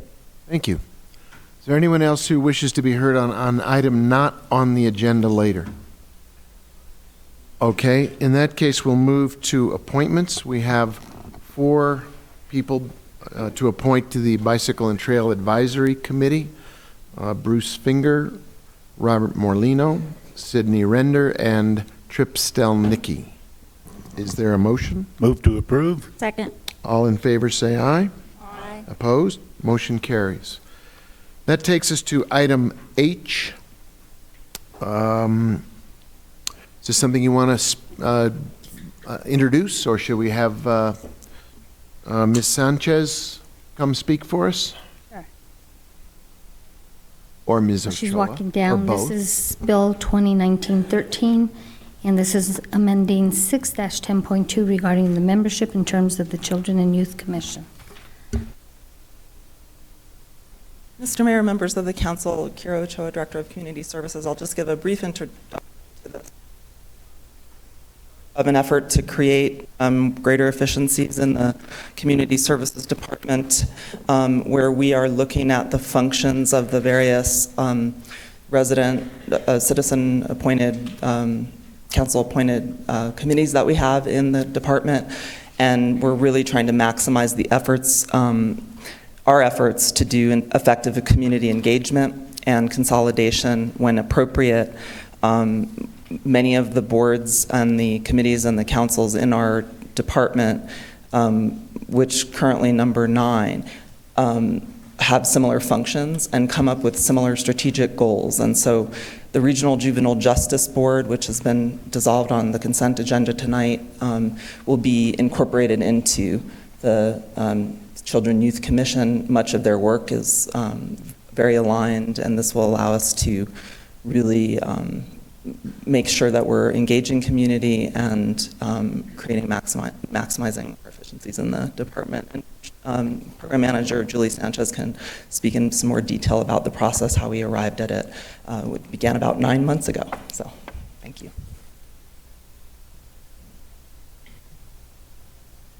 Hi, good evening, governing body, Mr. Mayor. It's a pleasure to be up here today, and I'm really happy to have this on the agenda because it's something that Kira and I had first brainstormed quite a number of months ago when she started. And really, it's to work more efficiently within our department and within the work that we're doing for our young people ages 0 to 21. And so I'm not sure if you had any questions on the process or what the board will look like, but I'd be happy to answer them for you. Okay, if there are questions from the governing body, this is a good time to do it. Yes, Councilor Vihil-Coppler. Thank you, Mr. Mayor. I do have a question. I wonder, and I understand how you want to consolidate the board members, but when you have a 17-member committee, I just wonder how that will really work, because you'll need 9 people for a quorum, and committees generally aren't that big. And I know it says from 7 to 17. Mm-hmm. So how will you determine that? And once that's determined, will it stay that way? So, Councilor Vihil-Coppler, governing body, right now we're looking at a quarterly meeting system with the larger group, and then in the months in between, looking at more of a subcommittee model for the individual work of the commission and the Juvenile Justice Board. There will be some activities that the Juvenile Justice Board will have to vote on, or those committee members or the people of that, specifically for the CYFD grant, which is outlined within the resolution and the ordinance. We haven't had any issues in some of our larger committees on quorums because it's a quarterly meeting, so I don't anticipate there being too many issues. So did I hear you correctly when you said the Children and Youth Commission will be composed of 17, and then a smaller subcommittee will be known as the Juvenile Justice? So it would be a smaller committee of non-voting members, or of a non-quorum for some issues related to juvenile justice that have to be captured by CYFD grant. Okay. Yeah, that makes sense. Yeah, of course. governing body, Councilor Vigil-Koppler, 17 is a large number for a committee. It's doable, but it's not maybe ideal. The vision is that in doing it this way, in this really staged approach, the way that the new resolution is written, we don't need to have 17, but it can be up to 17. And so that allows people that have been serving, very dedicated folks who are very interested to continue serving out their terms. It allows us to look when those terms are served out and think about attrition and think about whether it makes sense to have 17 or 16 or 15 all the way down ultimately to 7.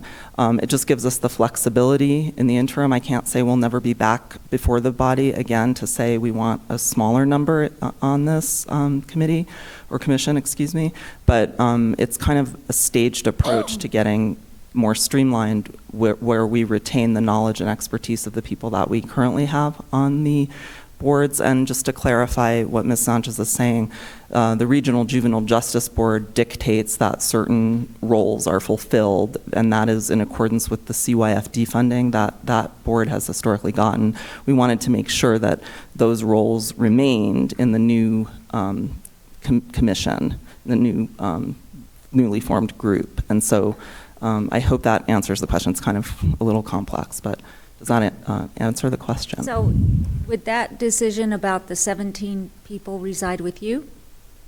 No, that would reside with this governing body, I believe. No, but after. And the group itself, in terms of. I'm talking about the up to part. That is the current language of the resolution that is before you. When you actually establish the committee itself, would it be your decision, okay, we're going to have a 15? I would see it as the committee's decision. They can't have more than 17. Right. But they could have as few as 7 if they decided to. Okay, thank you. Thank you. Other questions? Councilor Romero-Worth. So something you said just raised a question in my head. So if you are, a certain portion of this committee is needed in order to meet CYFD rules, are they going to see a subgroup as the appropriate governance for what they need? It seems this is, and I don't, has the city attorney's office looked at this?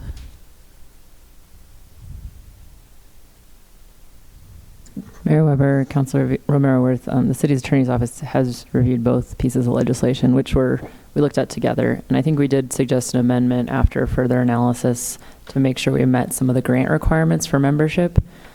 And that was on the Juvenile Justice Board. Mm-hmm. That's correct.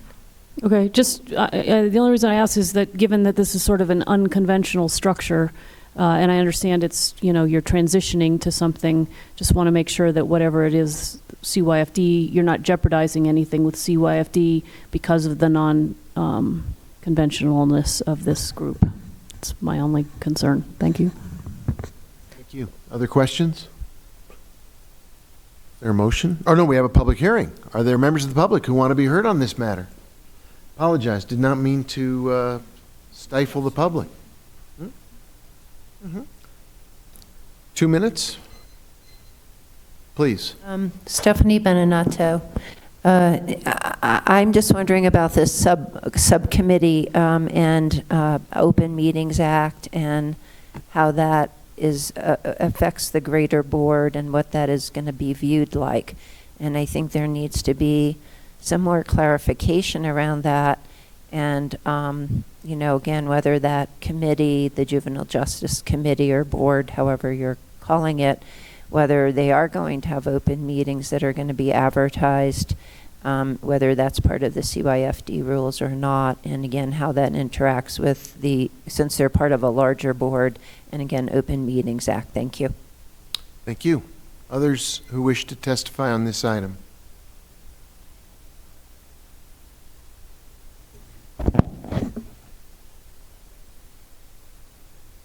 Councilor Harris? I'll make a motion to approve. Second. Does your motion include the amendment that's in the packet from Councilor Beta? Thank you, Ms. Yes, thank you. It does. Ready? Councilor Lindell? Counselor Rivera? Yes. Counselor O'Meara Worth? Yes. Counselor Vihel Coppler? Yes. Counselor Villarreal? Yes. Counselor Beta? Yes. Counselor Harris? Yes. Counselor Ives? Yes. Mayor Weber? Yes, Motion has been approved. thank you. That brings us to item H2 under public hearings. City Clerk, tell us what we have. You bet. You are considering tonight Bill number 2019-24, and this is case number 2019-40, 1849 Arroyo Chamizo rezone. Jenkins Gavin Inc. is the agent for John and Jeanette Dejani, owners, and they request rezoning from R1, which is residential 1 dwelling unit per acre, to R2, which is residential 2 dwelling units per acre.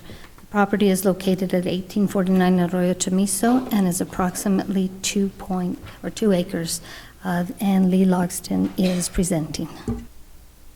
Yes, sir. Excuse me. Greetings, Mayor and governing body. I trust you've read your packets, so I will keep my presentation short. I'll, of course, be available for questions. The applicants are requesting a rezone for the purpose of creating 3 lots on their property for family members. The subject site is 2 acres. It's located at 1849 Arroyo Chamizo. That's pretty much right on the roundabout there with Botoff. Property is surrounded by low-density residential zoning, mostly R1, but there are pockets of R2, R3, even up to R4 nearby. The Planning Commission did hear this case on June 6th. It came to them as a rezone request and a preliminary subdivision approval, and that night the Planning Commission found that the applicants had met all the requirements in our code for the rezone, and they adopted findings of fact to that effect, recommending that you approve the rezone. The preliminary subdivision they approved subject to the rezone, which is what's before you tonight. It's our recommendation that the governing body should approve case number 2019-40 as recommended by the Planning Commission. One motion would be required, excuse me, to approve or deny the rezoning request from R1 residential 1 dwelling unit per acre to R2 residential 2 dwelling units per acre. And I'll leave it at that. Very good. Before we open it for the public, are there questions of staff? Councilor Ives. Thank you, Mr. Mayor. Maybe just one quick question at this point in time. Is there any intent on limiting the impact of accessory dwelling unit ordinance on this property if it were to be rezoned? There is not at this point, no. And do you know if this property, if rezoned into 2 units per acre, could support 4 additional accessory dwelling units? I have not attempted to analyze it to that degree. 2 of the lots there's a requirement that they be, any structure on it be set back a full 40 feet from the arroyo nearby. So I mean, offhand, the front 2 lots, and I'd be willing to bet that Jenkins Gavin has done this calculation, but the 2 lots that are up front closest to the road are pretty limited in their buildable area by the various setbacks and so forth. The one with the existing home, I suppose it's possible off to the side there is a structure there. Now we're getting into lots that are a little more horizontal, and then the top lot most likely could, I suppose. Thank you. They're large. They're all, they're all about a half acre, so. Yeah. Other questions? Yeah, Councilor Vihel Coppler. Thank you, Mr. Mayor. I know there is some concern about drainage and erosion of the embankment on the arroyo that is in between that property and via Chamizo. Yes. I looked at everything, but it's very difficult for me to assess. What's the city's plan for that? I will premise this by saying I have seen the arroyo, and there is quite a bit of, there's a problem with that right now. And I think the city has been out to take a look at it. I'm not sure if you have, maybe. Yeah, Mayor, Councilor Vihil-Coppler, yeah, I wish we had engineering here to talk about that. They couldn't make it tonight. Everybody deserves a vacation. The city is dealing with the situation there. There is a sewer line that kind of comes and intersects right where the Arroyo bends really hard. And it's exposed sewer line, Yes. am I right? Yes. And they do cover that back up with dirt from time to time. All I can really say, I can't speak for wastewater, engineering department or roads, but there is an overall concern among the residents there that, it's going to undercut the road eventually. And the city evaluates it as needed, and they've gone out there and they've, reburied the sewer line on occasion. The city just doesn't really have an active plan for dealing with arroyos. There are certain major arroyos in town that they, take periodic maintenance steps. That's essentially the city's policy, as I understand it, is to just kind of deal with things as they need to. This particular one, in this case, one of the conditions of approval from the Planning Commission was that the applicant not be allowed to tie into that sewer line that's right there where everybody's worried about the erosion. They have to go to the one out in the road proper. So that is one step that was taken here in the approval of the preliminary subdivision to try to address that. And to your recollection, has there been anything else done with regard to drainage on the property when these units are being added? Yeah, the preliminary, and I'll let Jennifer Jenkins or Hillary speak to this more, but there is a plan for what they're calling a rain garden on the fourth lot, the backmost lot in the proposed subdivision. The idea with this is that, well, the predominant drainage direction is towards Botolph, okay, not towards that arroyo. But what they're doing on one of the lots is, that would be created by the subdivision, is creating a rain garden that basically takes every bit of water they can from that site and directs it there. There'll be extra vegetation and so forth that helps to kind of soak that water into the ground. That's less water flowing towards the arroyo and less that goes towards the road. So they are taking a step in their subdivision design to try to address that.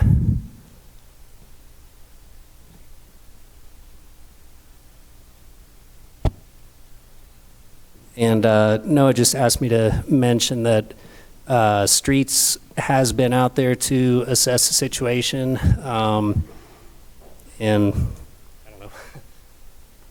And? They are aware of it. I mean, I can't speak for them, but they, the city is monitoring the situation.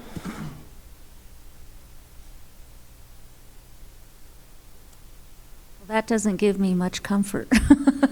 Well, I wish Streets or Engineering or somebody was here to answer it. I can't give you much more of an answer than that, though. That's. I guess the homeowners on Via de Chamizo just need to keep pestering about it as it starts to disappear and ask the city to put it on a priority, I suppose, to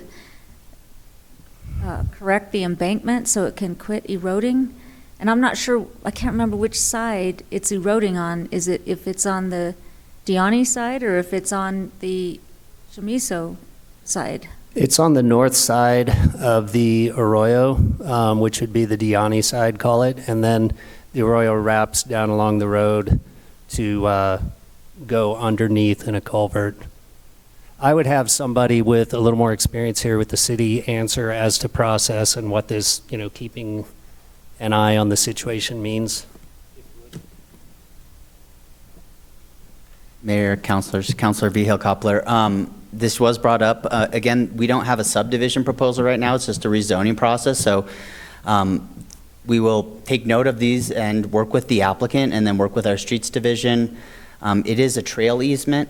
So that arroyo right there is an actual easement in of itself. So the city does have responsibility to it. I think in Jennifer's proposal may address this, maybe what they're going to do or propose to do in the future. But right now, all we have is a preliminary plat approval at the Planning Commission level. They still have to come back for final. And then also right now in front of you today is just a rezoning. Well, I'm glad that it's on your radar because it's an important thing. And, you know, we hate to see people's property pretty soon being impacted because of the erosion. So thank you. Thank you. Councilor Rivera. On that same line of questioning, on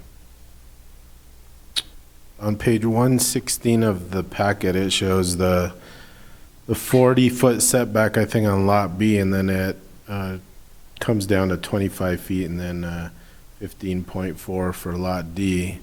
However, if you look at page 112, it seems to be a much greater impact, and even nearing the main house, which is the hydrological soil group, the map that they prepared. So are those numbers accurate?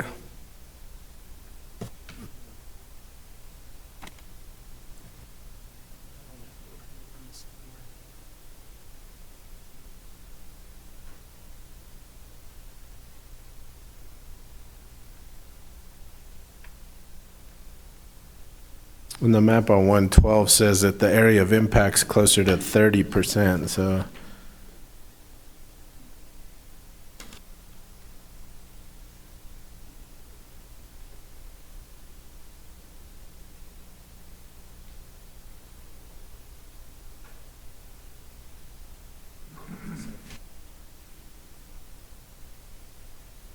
So could you, Counselor, could you please repeat the question now that I'm looking at this? Are the numbers on page 116 accurate? Because compared to the picture on, or the map, the color picture on page 112, seems like the impact is much greater than 25 and 40 feet. Mayor, Councilors, the requirement there is a building setback of 25 feet plus the depth of the channel. So what you're seeing is that 40-foot measurement, they're kind of drawing it as a line that curves around the top. And when it goes down to 15 feet, that's because the arroyo is dropping away to the south there. So the 40-foot distance likewise is dropping off down towards the corner of the lot there. And the other 15-foot measurement is the rear setback, because that would be considered the rear of the lot. All right, on page 112 then, the custom soil report looks like there's a much greater impact than the setbacks that have been outlined. Mayor, Councilors, I would honestly need the applicant's agents to address this part. Mayor, was the applicant's agent going to be? Yeah, next up. Okay. Absolutely right. This is an item that our engineering team reviews, and I kind of take their expertise on. So it's not that I don't look at the grading and drainage report, but I'm not as familiar with that and able to speak to it. Ms. Jenkins, will you address that in your presentation? And then I guess in that presentation, what kind of measures are going to be taken to prevent the arroyo from flooding the homes, which tends to be a city issue when we do have flooding, so if you can address that as well. Other questions for staff? We'll have the applicant's agent speak in a minute, but questions for the staff at this time? Just one. Councilor Harris and then Councilor Ives. Yeah, I just wanted to clarify, again, this is Councilor Rivera's point on 112, and I went to 106, and so I thought that the aerial photograph, the colored photo, was really just identifying soil types. So you see the 204 area map unit symbol 204, and that's the area we were talking about, is 0 to 2%. It's a particular soil type, as opposed to 208. Now, if you go to 112, it's hard to read, but you can see the blue is 204, and call it green is 208. So again, to me, it was, it's a hydrologic soil group. It's not a slope analysis necessarily, although they do they do identify percentage slope, but to me, it's, it's, and I've not seen this previously, the soil group analysis such as this, but that's what it's telling us, is two different types of soil, between the blue and the green. And I'm not sure if the soil analysis had anything to do with the setbacks. Mayor, councilors, no. Okay. Councilor Ives? Thank you, Mr. Mayor. And I'm looking at page 82 in the packet, which is Exhibit A to the warranty deed that was provided. And it details a number of items that affect the property, including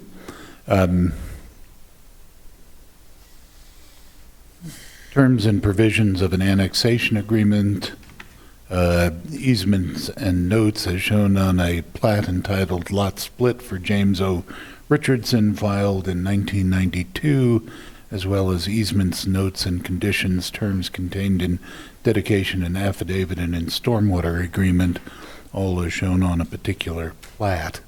Is anything that is proposed here or in the preliminary development plan contrary to any of the previously agreed to restrictions or limitations that are in any of those documents? Mayor, councilors, Councilor Ives, no, it is not. There have been a variety of plats and surveys done over the time to clarify certain things about it, but there are no conditions or anything like that that this proposed subdivision would violate or complicate. Thank you. Okay. If there are no further questions for staff, why don't we get the applicant's agent to give us a presentation and answer some of the questions that have been raised that you may have studied already.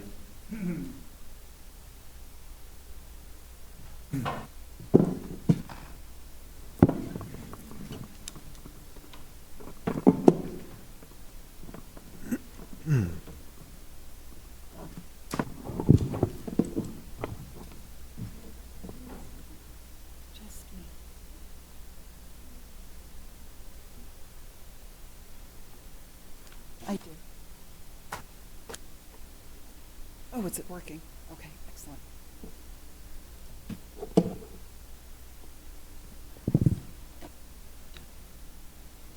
Good evening, Mayor, councilors. I'm Jennifer Jenkins with Jenkins Gavin, here this evening on behalf of John and Jan Diani in request for rezone of their property at 1849 Arroyo Chamiso Road. I have a pretty brief presentation, and I will endeavor to address the specific questions that were raised previously. And so this, and a lot of this information, I'm sure, was in your packet, but outlined in yellow here is the subject property. It is 2 acres. It is located just east of the roundabout at Chamiso, Miguel Chavez, and Botulf Road. So you see up here in the top corner is St. Michael's High School here. And then this is Botulf Road, and if you head north, you hit St. Michael's, and if you head south, you head towards Zia. And so my clients, John and Jan Diani, Jan actually grew up in this house. Her father built it, and they have 2 adult sons who still live in Santa Fe, which is wonderful, and a new grandbaby to go along with that, which is also wonderful.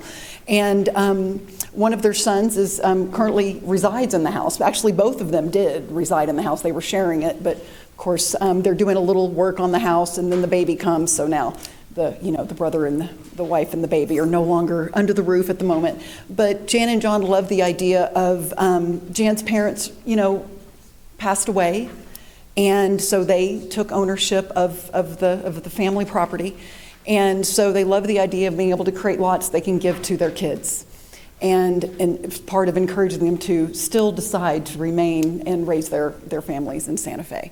And so that's why we're here this evening. Jan and John have lived in El Dorado for many, many years and are very interested in moving into town, doing a little bit of downsizing themselves, being close to their kids and obviously the new grandbaby. So that's why we're here this evening and request for a rezone from R1 to R2.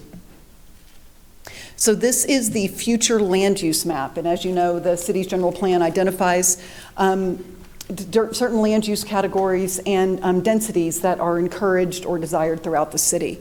So all that pale yellow you see there is a residential density of 1 to 3 dwellings per acre. So it's a range.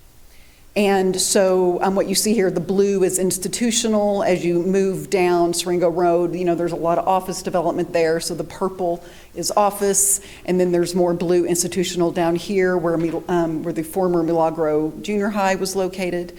So our request is right in the middle of that range of 1 to 3, so is consistent with what the general plan designates for this property. So this is the zoning of the area. So what you see here, this very pale yellow, over on the east side, primarily looking at the Soli Lomas neighborhood, is zoned R1, which is 1 dwelling per acre. And then outlined in yellow right here is the subject property. And so here on Arroyo Chamizo, we have some R2. There's the Valle Chamizo subdivision that is directly south and adjacent to the subject property is R2. As you head down Boltulf Road, across the street, we have R3, and then R2, then R4, and then we move into multifamily zoning as you move further west, approaching closer to St. Francis Boulevard. And then further down Boltulf, you also see R2. And then as you get along Zia, there's a combination of R2 and R1, as well as office and shopping center zoning. And so Boltulf Road, this corridor, is really a transitional area. And the general plan talks a lot about that. They talk a lot about, or the city in the general plan speaks a lot about how do we transition from lower intensity, lower density type residential uses to higher intensity uses. And so the desire is to have that happen in a gradual way. So we don't necessarily have intense commercial development right next to low density residential development, for example. So this is really the pattern that you're seeing that has kind of evolved over time. Because what we have is we have the St. Francis corridor, which is just off the page here. And again, the multifamily high density as well as the commercial activity that is in that corridor. And then as you move east, it gradually kind of steps down. And then you get into the Soli Lomas community here to the east, which is R1. And as you can see, the Soli Lomas community looks exactly the way it looked when it was created decades ago. And there's a reason for that. Because the restrictive covenants in Soli Lomas prohibit re-subdivision. Yeah, you could do a lot line adjustment with your neighbor if there was a fence issue or something, that's not a problem. But as far as taking your 2.5 acres or your 2 acres and splitting that down into a couple of 1 acre lots, it is not permissible. So that's why there's been so much consistency in terms of the development pattern and with the rezoning activity that we've seen along the Boltulf corridor with access to water, access to sewer, and again, relating to the higher intensity uses to the west. There's a reason you haven't seen that in Soli Lomas. You will never see that in Soli Lomas because it's prohibited in their covenants. So now we're zoomed in on the property. Again, it's 2 acres. This is the current driveway that is just south of the roundabout. This is the existing house right here. And so and I can show you this more, but as was mentioned, primarily the property slopes toward Boltulf Road. So the low point is over here along the roadway. There is a small area here at the back that does drain a little bit towards, this is the arroyo that we were speaking about here. And the bank, where there's some challenges with the bank and the erosion, is here on the north side of the arroyo, adjacent to the site. So this is our proposed site plan and subdivision plan. So we're proposing 4 lots. The lots average about 1/2 acre, makes sense if we're doing 4 lots on 2 acres. So creating a lot around the existing home, and then 2 lots in the front, and then 1 lot in the rear. And we are abandoning the existing driveway. We've worked closely with John Romero in the city's Public Works Department. Obviously, this driveway existed well before this roundabout was constructed, and it's just too close. It's not workable. So we worked closely with John to determine where is the ideal location for the new driveway that would come in to serve these front 3 lots. And so this will be taken out and abandoned, and we will reclaim that asphalt area over here with vegetation. And so we're sliding that down, so basically we have access, so you're not into this deflection area of the roundabout in order to access. And there is an existing shared driveway and a 20-foot easement on the north side here, and this will be the access to the rear lot. So only these front 3 would have access directly from Boltwolf. We are also constructing a brand new sidewalk all along the property frontage. Obviously, this property's been here a long time, so there has been no sidewalk constructed. There is a trail on the west side of Boltwolf, which I'm sure a lot of us are familiar with. And but we are constructing new sidewalk all along our frontage in addition to that area. And so this white dashed line here is that 40-foot setback from the arroyo. Okay, so the setback is really from the bank of the arroyo. So you can see here, you see this contour line here, that it kind of slopes away from the property line in this location, and then that bank kind of hugs the property line. So that's why the setback decreases a little bit in this southeast corner, is because we're further away from the bank of the arroyo, and that's the metric. And so we have a really generous setback of 40 feet in this location here. As I mentioned, you can see the contour lines here, that everything is, a vast majority of the site is the stormwater flows toward Boltwolf Road. And, but we do have a small little drainage area here that does flow toward the arroyo. And we had several conversations with our neighbors to the south about this. So the rain garden approach is kind of taking a traditional drainage pond concept, ramping it up, and engineering it so it maximizes percolation of the ground. We are actually, with this plan, we're actually reducing the amount of stormwater that leaves this, even after homes are constructed.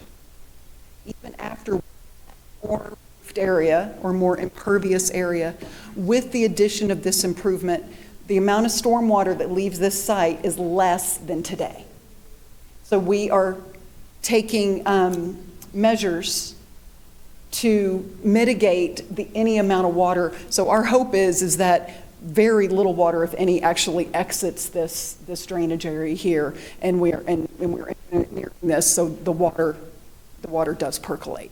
So that is our approach for addressing this. And again, the setback is a big part of that. So we're not putting pressure on the bank. And so the erosion is an issue, and we are happy that the city is aware of it in the streets and drainage, as well as the wastewater department. They have all been out here and they are looking at this. It's eroding toward us, and so that's why that setback is important. And so as we move through our final subdivision plat process, our goal is to engage with staff as much as possible on this and devise a plan. But our approach, what we are able to do is we are able to mitigate any stormwater coming off of our site that could impact and amplify any erosive activities that are going on. So obviously, with any rezoning request, we have to demonstrate how we are in compliance with the general plan. So I'll just go over this briefly. As I already mentioned, we are compliant with the land use designation of 1 to 3 dwellings per acre. And we also talked about that transition, and the general plan touches on that a lot in terms of creating a proper transition of intensity from what's happening in the St. Francis corridor and what's happening with our neighbors to the east. The general plan talks a lot about infill and compact urban form.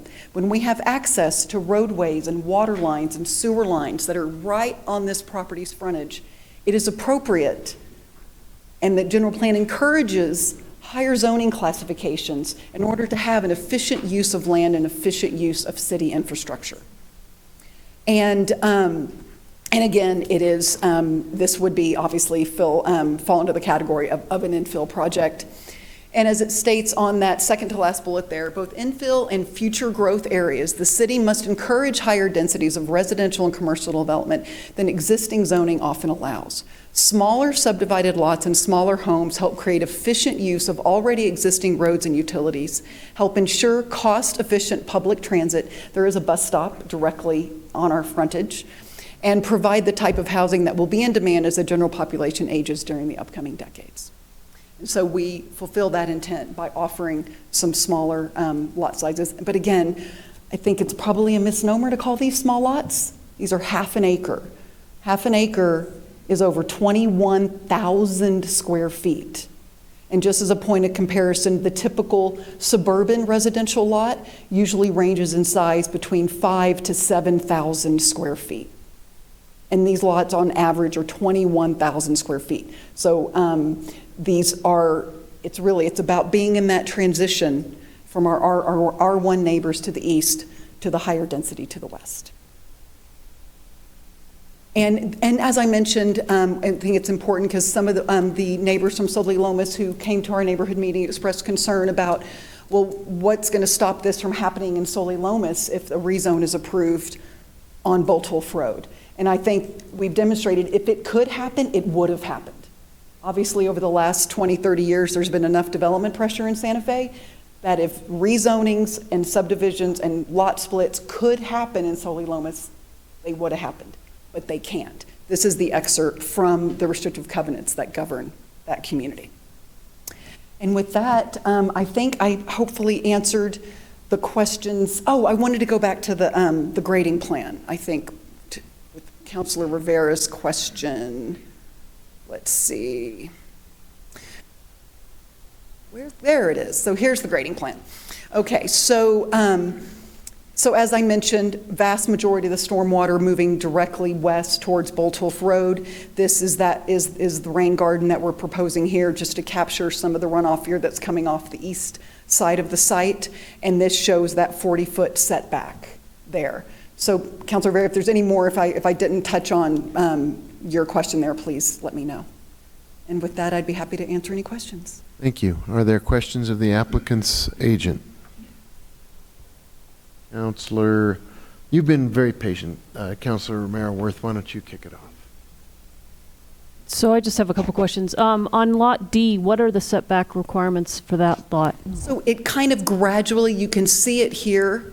It's at 40 feet here, and then it kind of slopes. Right. And then it gets to 0 here because it's about needing to be 40 feet from this point. Right, but on the other sides, are there setback requirements? Because you've got a house to the right, correct? Almost right on the property line. So the rear yard setback is 15 feet, the side yards are 5, and the front yard is 7. And so in this, and how do you define front and side on this property? It's actually a really good question. Thank you, Councilor Merrill-Worth. In that, depending on typically, and I could also invite Lee or Noah to speak to this because we're kind of a rear landlocked lot, if you will, with not typical access off a public street. Often the front yard is defined as where the access is. And so in this situation, because they access off the private driveway, this will likely be considered the front yard, and then this would be the rear yard. So can you just walk through those setbacks again now that I know where I'm looking? If we can assume, and I would ask staff to tell me if they disagree with my assessment, but it would be 7 feet here. Okay. And then on the side property lines, it would be 5. And then at the rear, it would be 15, but of course, we would be way exceeding 15 because of the drainage easement there. And I had one other question. Hold on. What was the vote? It's probably not for you, actually. What was the vote at the Planning Commission? And if I need to ask this question later, I can. I believe it was unanimous. I see something here. Our packet cuts off. The motion passed by majority voice vote with Commissioners Clow, and then it cuts off. I don't know what happened. We're speaking now just to the zoning question. Correct, Mayor, councilors. Yeah, it looks like one page did get cut off. It was It's at the bottom of page Yeah. 20, June 6th. Then the page cutoff continues Faulkner, Garcia, Gutierrez, Lawrence, Sategna voting in favor. Actually, it wasn't unanimous, sorry. Commissioner Hogan voted against. Okay. Thank you. That's all I had. Councilor Ives, did you have something? Yes, a couple of questions. Directed to the applicant's agent Yes. or to staff? Sorry, to applicant's agent. And again, looking at page 82, which is that description of things identified as exceptions to title, and staff expressed the point of view that none of what is proposed in the development plan affects any of the terms, conditions, and other matters that were referenced in those documents. And we don't have the benefit of having those documents, but I imagine that as part of your review, you have looked at them. Yes. So same question to you. Does anything that is being proposed change, modify, excuse me, the provisions in any of those documents? Mayor, councilors, Councilor Ives, no, based on my review, we are not out of compliance with any previous documents of title. Living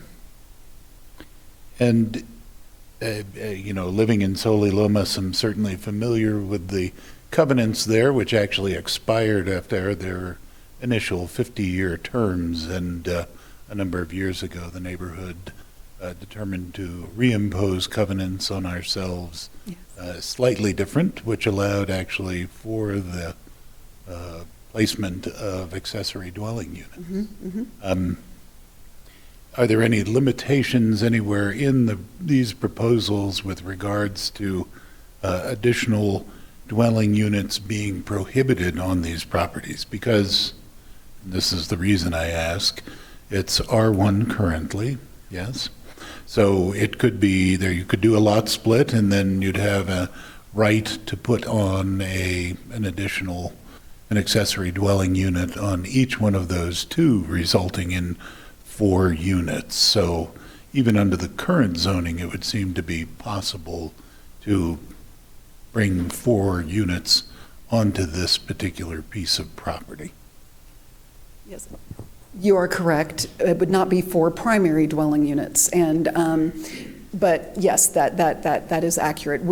There are no prohibitions to accessory dwelling units that are proposed. And that's I suppose my primary issue here is that presumably you could have up to 8 units then on this with the rezoning. And having been president way back in the day of the Arroyo Chamizo Soli Lomas homeowners unit when Mr. Clodfelter was proposing his large development and very actively participating in that stepped up or stepped down, I should say, zoning from the apartments on Sawmill over to the 1-acre zoning, to some degree reflected at Botolph Road. And here we are, and if we look at where most of that higher density development is, it's on the west side of Botolph as opposed to the east side of Botolph. So that's just another thing that challenges me here, because I suppose in my mind I have thought of Botolph as something of a demarcation line over the course of years. May I have the screen, please? I'm not sure who's in charge. Do I just hit the button to do that? Am I in charge of the screen? Look at that. Am I driving the screen?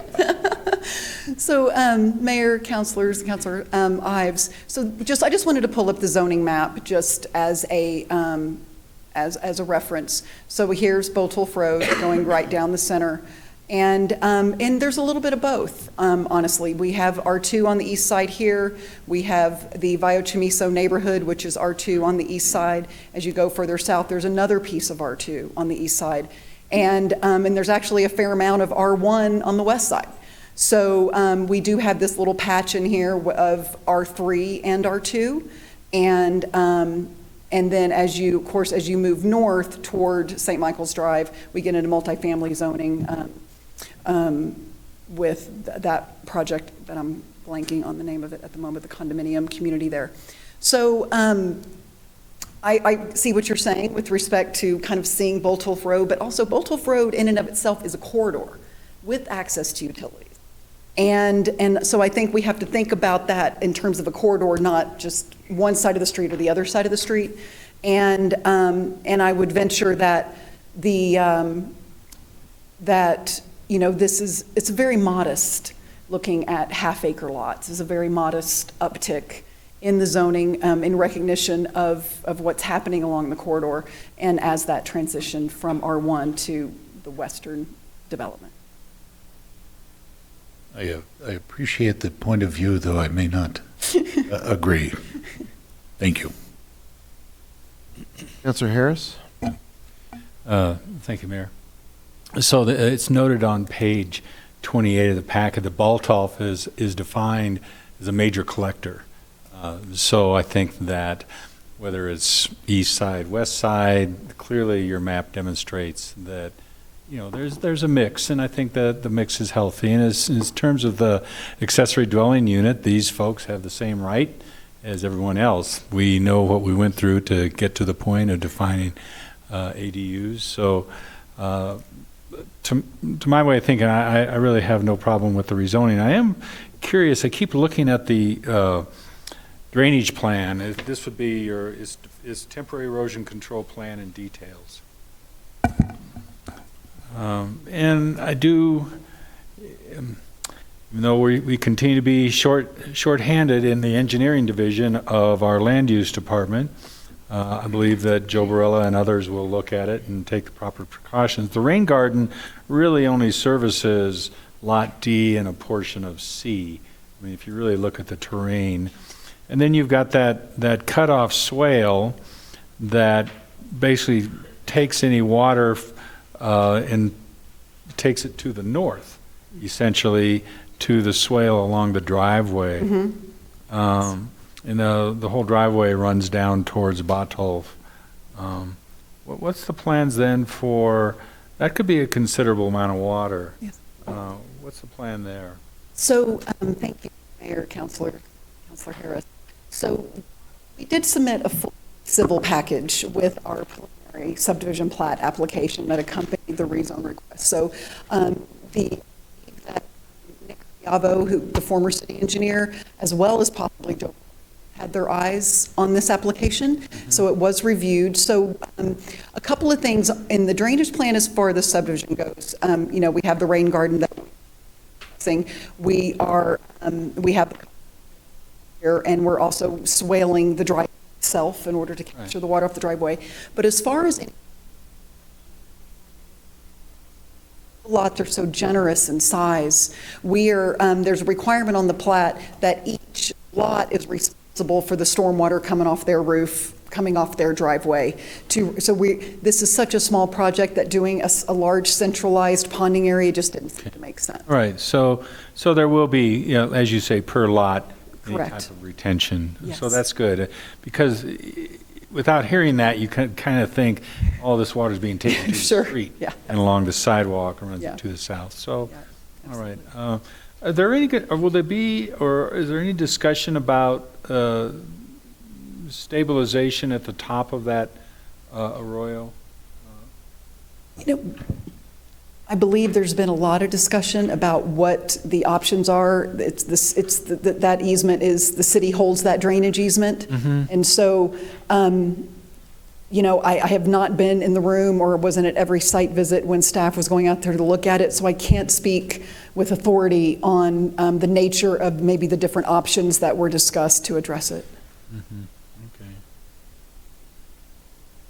Yeah, and it looks like the flow lines at 6920 and even the rain garden is at 32, and the bank generally is at 34. So, I mean, there will, over time, really needs to be some stabilization to that bank, but in terms of responsibility, I'm not going to speak to that. And I would think in thinking through Councilor Rivera's question, is there any exposure to the city if the houses were to flood? With the flow line at 20 and the houses probably being a pad at 35 or something like that, I think these homes will be in good shape.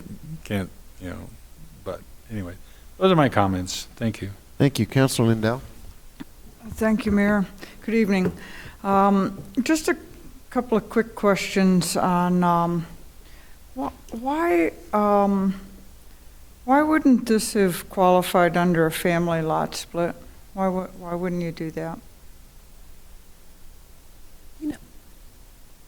Council Lindell, we did look at that, and early on, when Mr. Gianni came to us and said, this is what I'm planning like to do, we did review that, and I honestly, there's not a really big difference in terms of process between doing just a regular subdivision and doing a family lot split. And so as we kind of analyzed it, and honestly, this was quite a while ago, so I can't speak to all the specifics about how we decided to move forward in this fashion, but some of the language, it just didn't seem to be a perfect fit, and we needed to go through this process with the rezone anyway, so it just made sense just to do the regular process.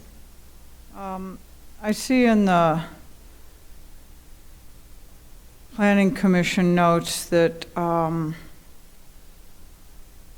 you talked about that they have 2 sons and they want to give the lots to their children, but we're going from 1 lot to 4 lots, and there's 2 kids. How come we needed the extra lot? So actually, John, they were interested in moving into town, so that the rear lot, Lot D, would be for them. Okay, I'm still coming up with 3. Yes, that's correct. And the house itself, they are intending to retain and probably and rent that out long term. So it'll be the 2 sons and the parents living on the lot, and the big existing house will be a rental? Yep, that's the plan right now, yes.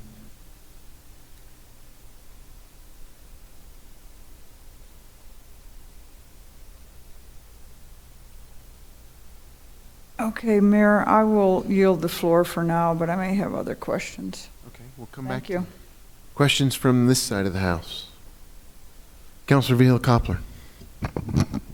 With regard to the family lot split, I'm not familiar if it would have been a family lot split, would that have mandated that family live there?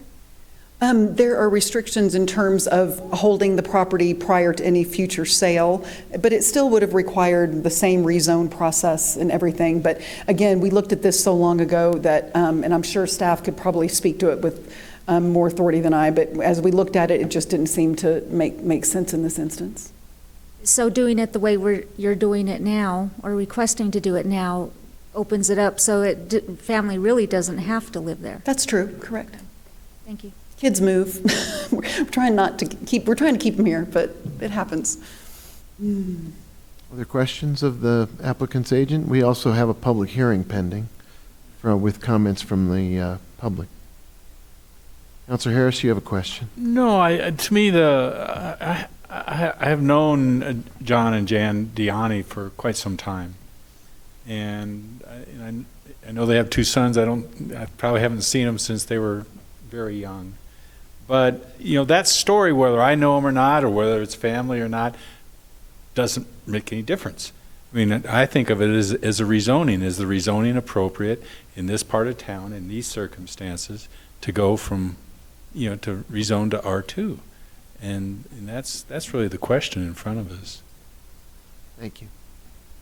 Other questions? We can open the floor for a public hearing as well. Why don't we move to that now? If you have a desire to speak to this issue, please come forward over here, and we'll take you one at a time.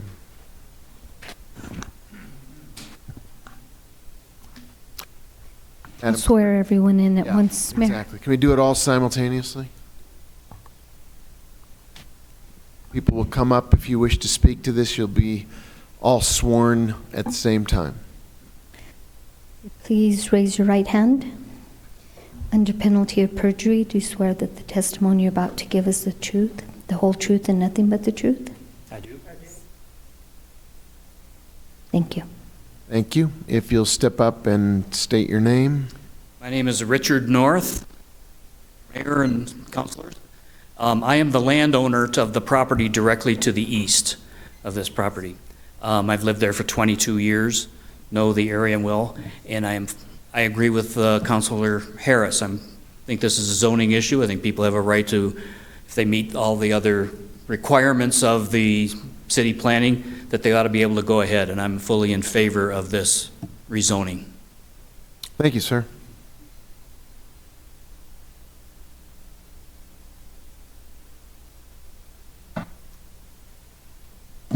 Thank you. Mayor, councilors, I appreciate the opportunity to address you this evening on this situation. My name is Helen Tomlin. I'm the president of the Arroyo Chimisa and Solilomas neighborhood. Years ago, the Arroyo Chimisa, or Axel, as it's more formally called, came up with a neighborhood plan which is filed with the city. It shows the boundaries of what the neighborhood plan, and this is separate from the homeowners.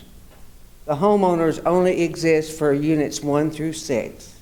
The neighborhood encompasses the homeowners as well as Old Pecos Trail, St. Michael's, St. Francis, and Rodeo Road.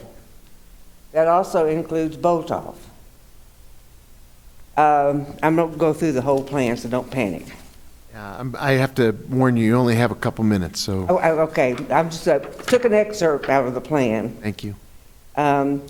It is and this was a plan that the neighborhood filed years ago in June of 1994.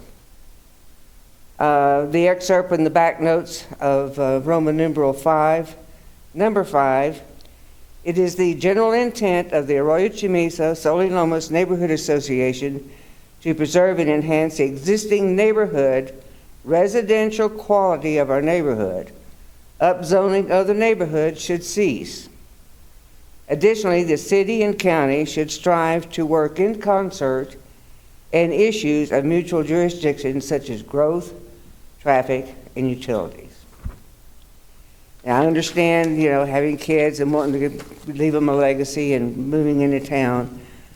I would respectfully request that council, Mr. Mayor, consider when you rezone this, it can set a precedence for Solilomas.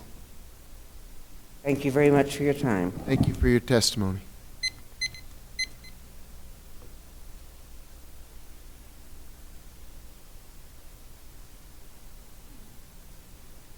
Mary Shrubin, 2119 Rancho Siringo Road. My one question that I didn't know about at the Planning Commission meeting that I'd like to address tonight is I've had a chance to read the new stormwater management plan, and there are some provisions in it that I think need to be considered with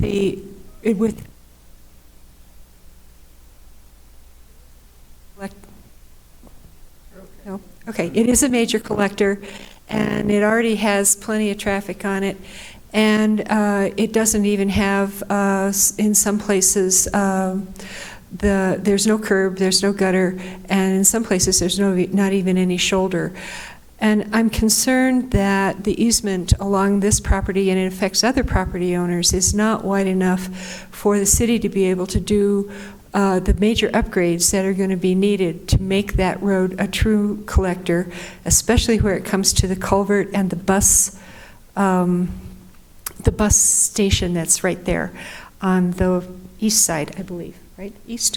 So I just want to put on the record that those considerations need to be made, and that if the entire property, the city takes an extra easement on the property, and that reduces the size of lots A and B, that that be on the record, that those lots will be reduced and the setbacks will have to change for those houses and any other units that they build there. I think the driveway, I've driven the street a couple of times, and I think the driveway is moved further enough south to be out of the way of the impact of the traffic circle, and many people are still learning how to use those. But I'm just concerned that there's not enough easement, and it's going to be both sides of the road, the west and the east, to make Botoff collector, and that is mentioned in the stormwater plan, and that the culvert is the biggest problem because you have to be raised. Thank you very much.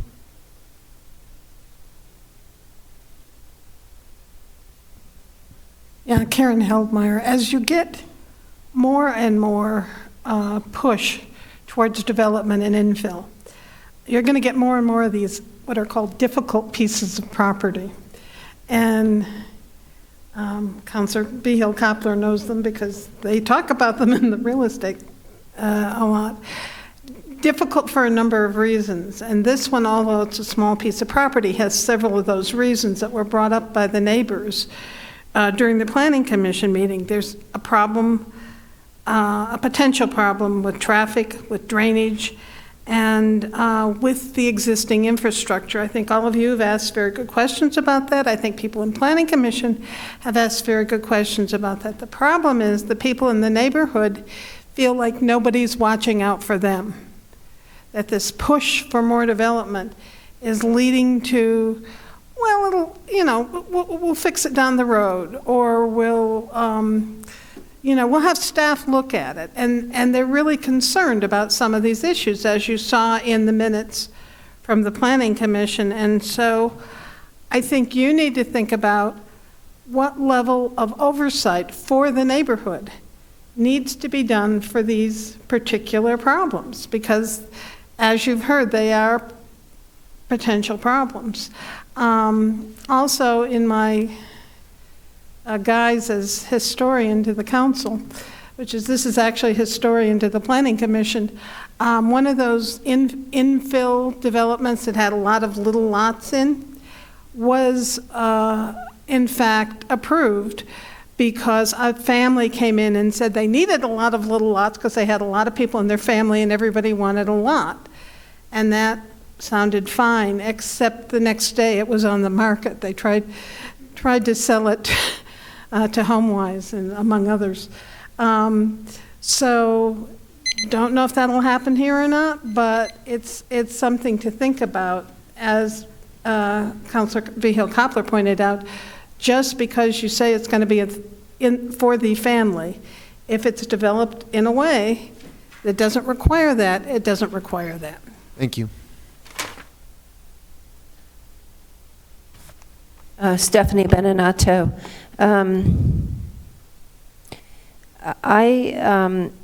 I believe too, and I agree with the last two speakers about their concerns. And I think really that this lot is being done this way so that it could be sold off, and it doesn't have anything to do with family or giving it to sons or anything like that. And I think that's the reality, and that's what you have to look at.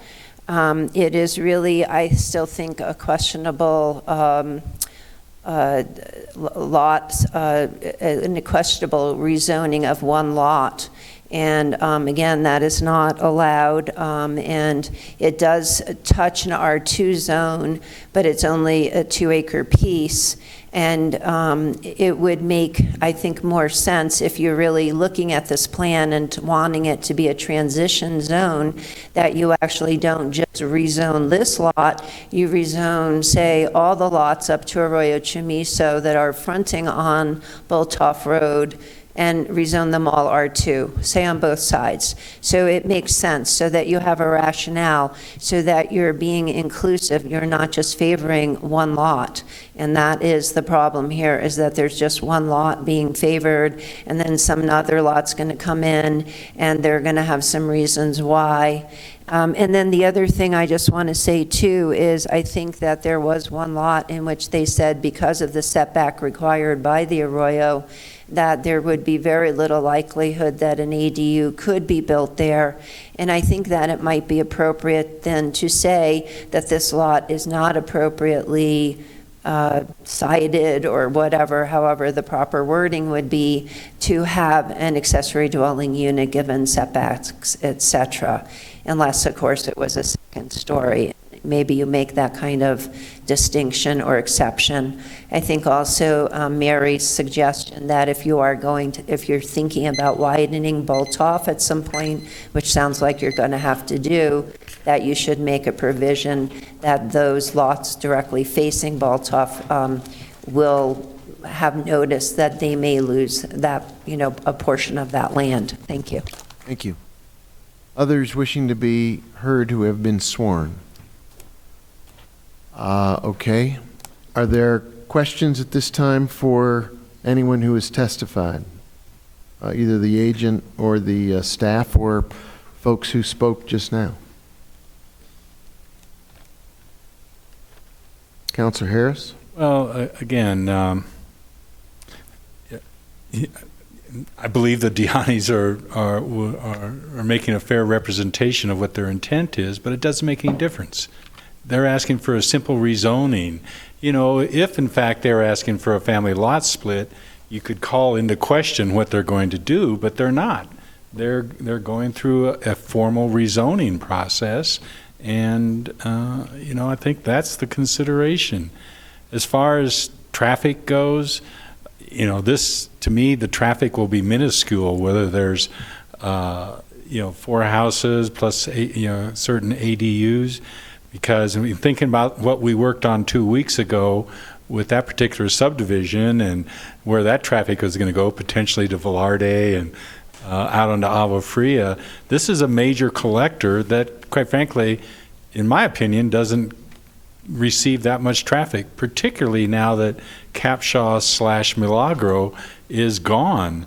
Hopefully that facility get reused in some fashion, but it's just and as to the future, what's the future in terms of widening Bolthoff?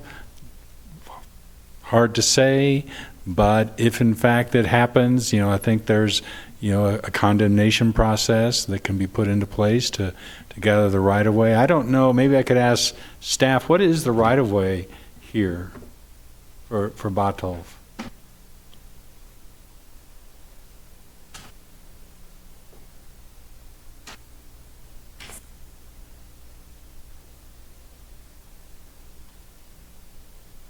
Mayor, councilors, it's 60 feet there, actually. 60 feet. So, I'm thinking about the portion to the north that was improved, say up to Siringo. I think is from St. Mike's to Siringo. I would assume that has the same right of way, and that the improvements there for the road and the curb and gutter and the sidewalks all were accomplished within the right of way. And if we have 60 feet here, I would think that the same level of roadway could be accomplished. So again, I clearly favor the rezoning, but those are my comments. Thank you. Thank you. Yeah, I think we all know this, but it's worth the city attorney reminding us we're not really dealing with a plat approval. We're talking about a rezoning. Mayor Weber, members of the governing body, that's accurate, yes. So some of these issues are not really, they're germane, as I've learned in the past, and acknowledge, but they are not really what is in front of us at the moment. The plan itself is not in front of you at the moment, that's correct. Yeah, thank you. Other questions, comments? Yes, Councilor Vihil-Coppler. Thank you, Mr. Chair. I do realize that what's before us is the rezoning, and it's been discussed that it meets all of the requirements in the city code, and I just want to remind everyone about the arroyo erosion being on the radar. This is, if we are going to stick to our stormwater storm, you know what I'm talking about. If we're going to take that seriously, we really need to remember this arroyo among others, but this is what's before us. Because it really is disappearing. And with sewer lines being exposed, that's a problem right now. So as the plans get developed and everything, houses get sited, we really need to remember that arroyo. Thank you. Thank you. Other questions, comments, or yes, Councilor Romero Worth. So, yeah, now that I have the floor, I forget my question. Two questions. So, I believe it's always so hard to call you by your last name, probably as much as it is to call me by my last name, Ms. McSherry. The precedent for Soli Lomas, you answered an email to a constituent who had concern about this earlier in the day. Approving this zoning change does not create a precedent for Soli Lomas. Is that correct? Mayor Weber, Councilor Romero Worth, it's true that it does not create a precedent. It does change the surrounding zoning, which is one of the factors that would be looked at in a future rezoning. But no, it does not create a precedent. So can you explain that a little bit? It changes the, how far does this extend, this zoning change? Mayor Weber, Councilor Romero Worth, it is just for the 2 acres. But anytime, so one of the reasons that the applicant was pointing out the zoning in the surrounding area as to this rezoning is that that's one of the factors that the Planning Commission looked at and that this body can look at to determine if it's appropriate. Okay.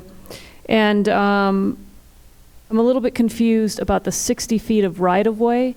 So that's beyond the road now, because that road is very narrow, and it does not have any shoulders. So when you say there's 60 feet of right-of-way, you're saying that there is already the ability to make that wider. Mayor, Councilor Romero Worth, that is correct. This street, Boltoff, is actually the city's innovative street design. So actually that's a 10-foot wide sidewalk on one of the sides and curb and gutter on both sides. And so ultimately what we did is we subsidized putting 5 feet on each side plus a planter strip on each side and moving it to one side. So that all fits within the 60 feet. I don't think that this sidewalk would affect widening the right-of-way, at least in this portion. The sidewalk to be built? To be built, correct. But in terms of the ability to widen the street or the need to Mary's point, the need to have room to do the storm water work, we already have that right-of-way, or we would need more? I believe we would already have that right-of-way. I believe it would fall within the 60 feet of right-of-way. Okay. And maybe there's more thoughts on that? Thank you, Mayor, Councilor Worth. With respect to future work at the Arroyo and at that bank, as we saw in the imagery, the bank's kind of right up against the property line, but we have a 40-foot setback. So there can never be any structures in the way. So when the city is out there doing work, they're going to contact the property owners and say, hey, and they often ask for a temporary construction easement in order to do the work that they would need. And the 40-foot setback is plenty of space to accommodate that. So the 40-foot setback accomplishes a couple of different goals in that regard. Okay, but the right-of-way we're talking about is along Boltoff. Is along Boltoff, correct. And I think that's what was being alluded to, was the fact that that street is going to need some improvements to do stormwater. So I'm not concerned about, you've addressed the Arroyo issue. Correct. I guess I'm more concerned about the stormwater and the... Yeah, I can't speak to what type of improvements in Boltolf would address the stormwater. I guess I was imagining the improvements in the Arroyo would address stormwater, and then Boltolf may just be an improvement project just to increase capacity in terms of width, potentially. Okay, thank you. Thank you. I see Councilor Ives wishes to be recognized. Thank you, Mr. Mayor. So a question of staff, is there anything in the general plan or any of our other planning documents that talks about this transition from the west to the east, from denser to less dense. Mayor, councilors, the general plan at a basic level supports this in terms of the low-density residential, which would allow this, R2 zoning there. I can't think of a particular line that specifically speaks to kind of that east-west kind of transition. I thought I was seeing a head nodding over here to you, if you have something.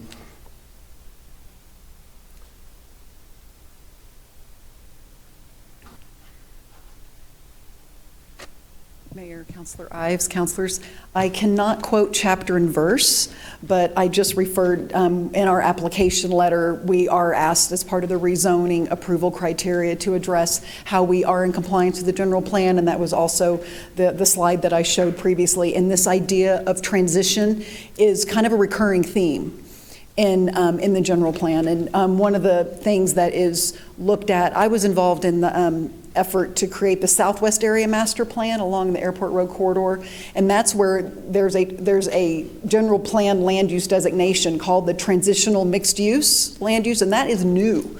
That didn't exist in 1999 when the general plan was adopted as a land use designation. So this idea of creating these transitional zones between densities and development intensities is very much a recurring theme in the general plan. Although I suspect if it's a transitional mixed use issue, it's not necessarily dealing with a totally residential area. Oh, no, correct. I was just using that as an example about this idea of transitioning between densities and intensities is memorialized in that particular element. But again, it's generally a recurring theme when we talk about density generally as well.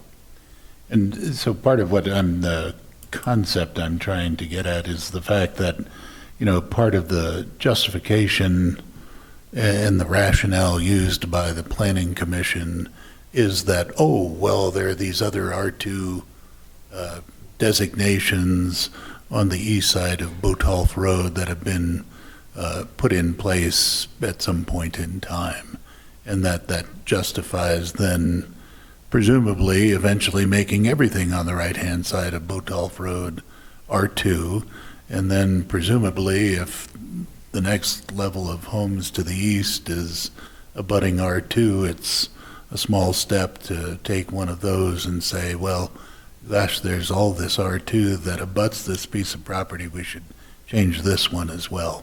And that gets back to this notion that I was speaking to a little earlier, which is, again, having been part of Axel in the past when we were looking at these issues, there was efforts to try and draw these lines in concrete ways in specific areas. And my understanding was that simply Botolph Road was where that would happen in terms of stepping down from R1 on the right-hand side on the east side of the road to higher densities on the west side road, eventually leading to all the apartment complexes down on Miguel Chavez Road, down near Zia and St. Francis, the Sawmill Road, where those densities become very intense. And that's why I just see this as additional sort of creep. And when there's an opportunity to still have 4 units here, given the current zoning, I just don't see the need to rezone to allow that, especially when if it is indeed geared towards family, having it run to 3 family members would be even easier than doing 4. So that's in part why I'm for drawing a line, I suppose. Thank you. Mayor, Other comments? members, Mayor, could I be recognized, please? Our planning director. Yeah, Yes, just land use director. Just to explain, the purpose of the future land use map is to kind of contain the creep that Councilor Ives was concerned about. So as one of the exhibits that was shown on the screen by the applicant, there is a greater area that is the 1 to 3 units per acre. It's a range.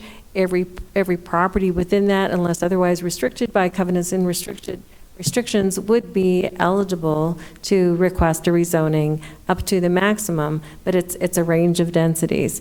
And it is standard, they teach us this in planning school, it's standard good practice that you put more intensive uses adjacent to the higher capacity roadways, and that there is this transition, stepping down of both intensity of use as well as density of use as you move away from that and move into lower density areas. And so that's perfectly reflected in the general plan for this area, and that is the analysis that staff went through to determine whether or not this was an appropriate request. Thank you for the clarification. While we have our land use director, can you help me understand the president of the Arroyo Chamisa Soli Loma? What was she referring to? The boundary and the plan? What is that?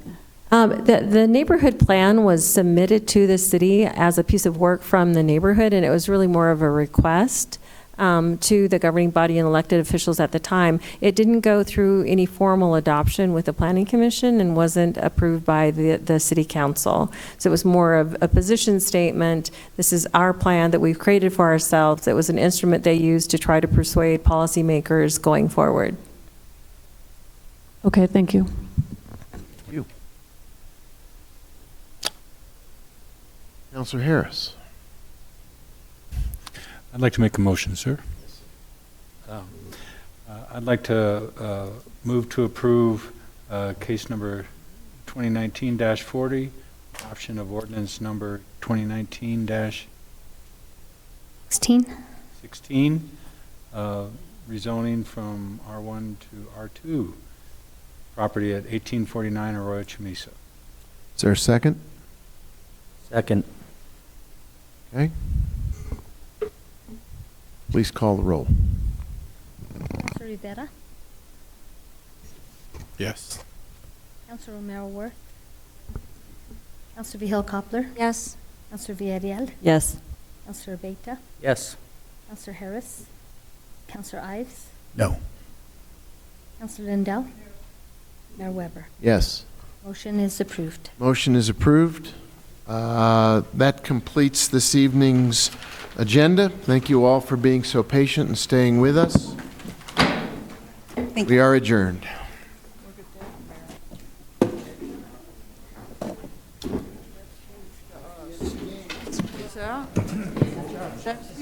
Thanks, Corey.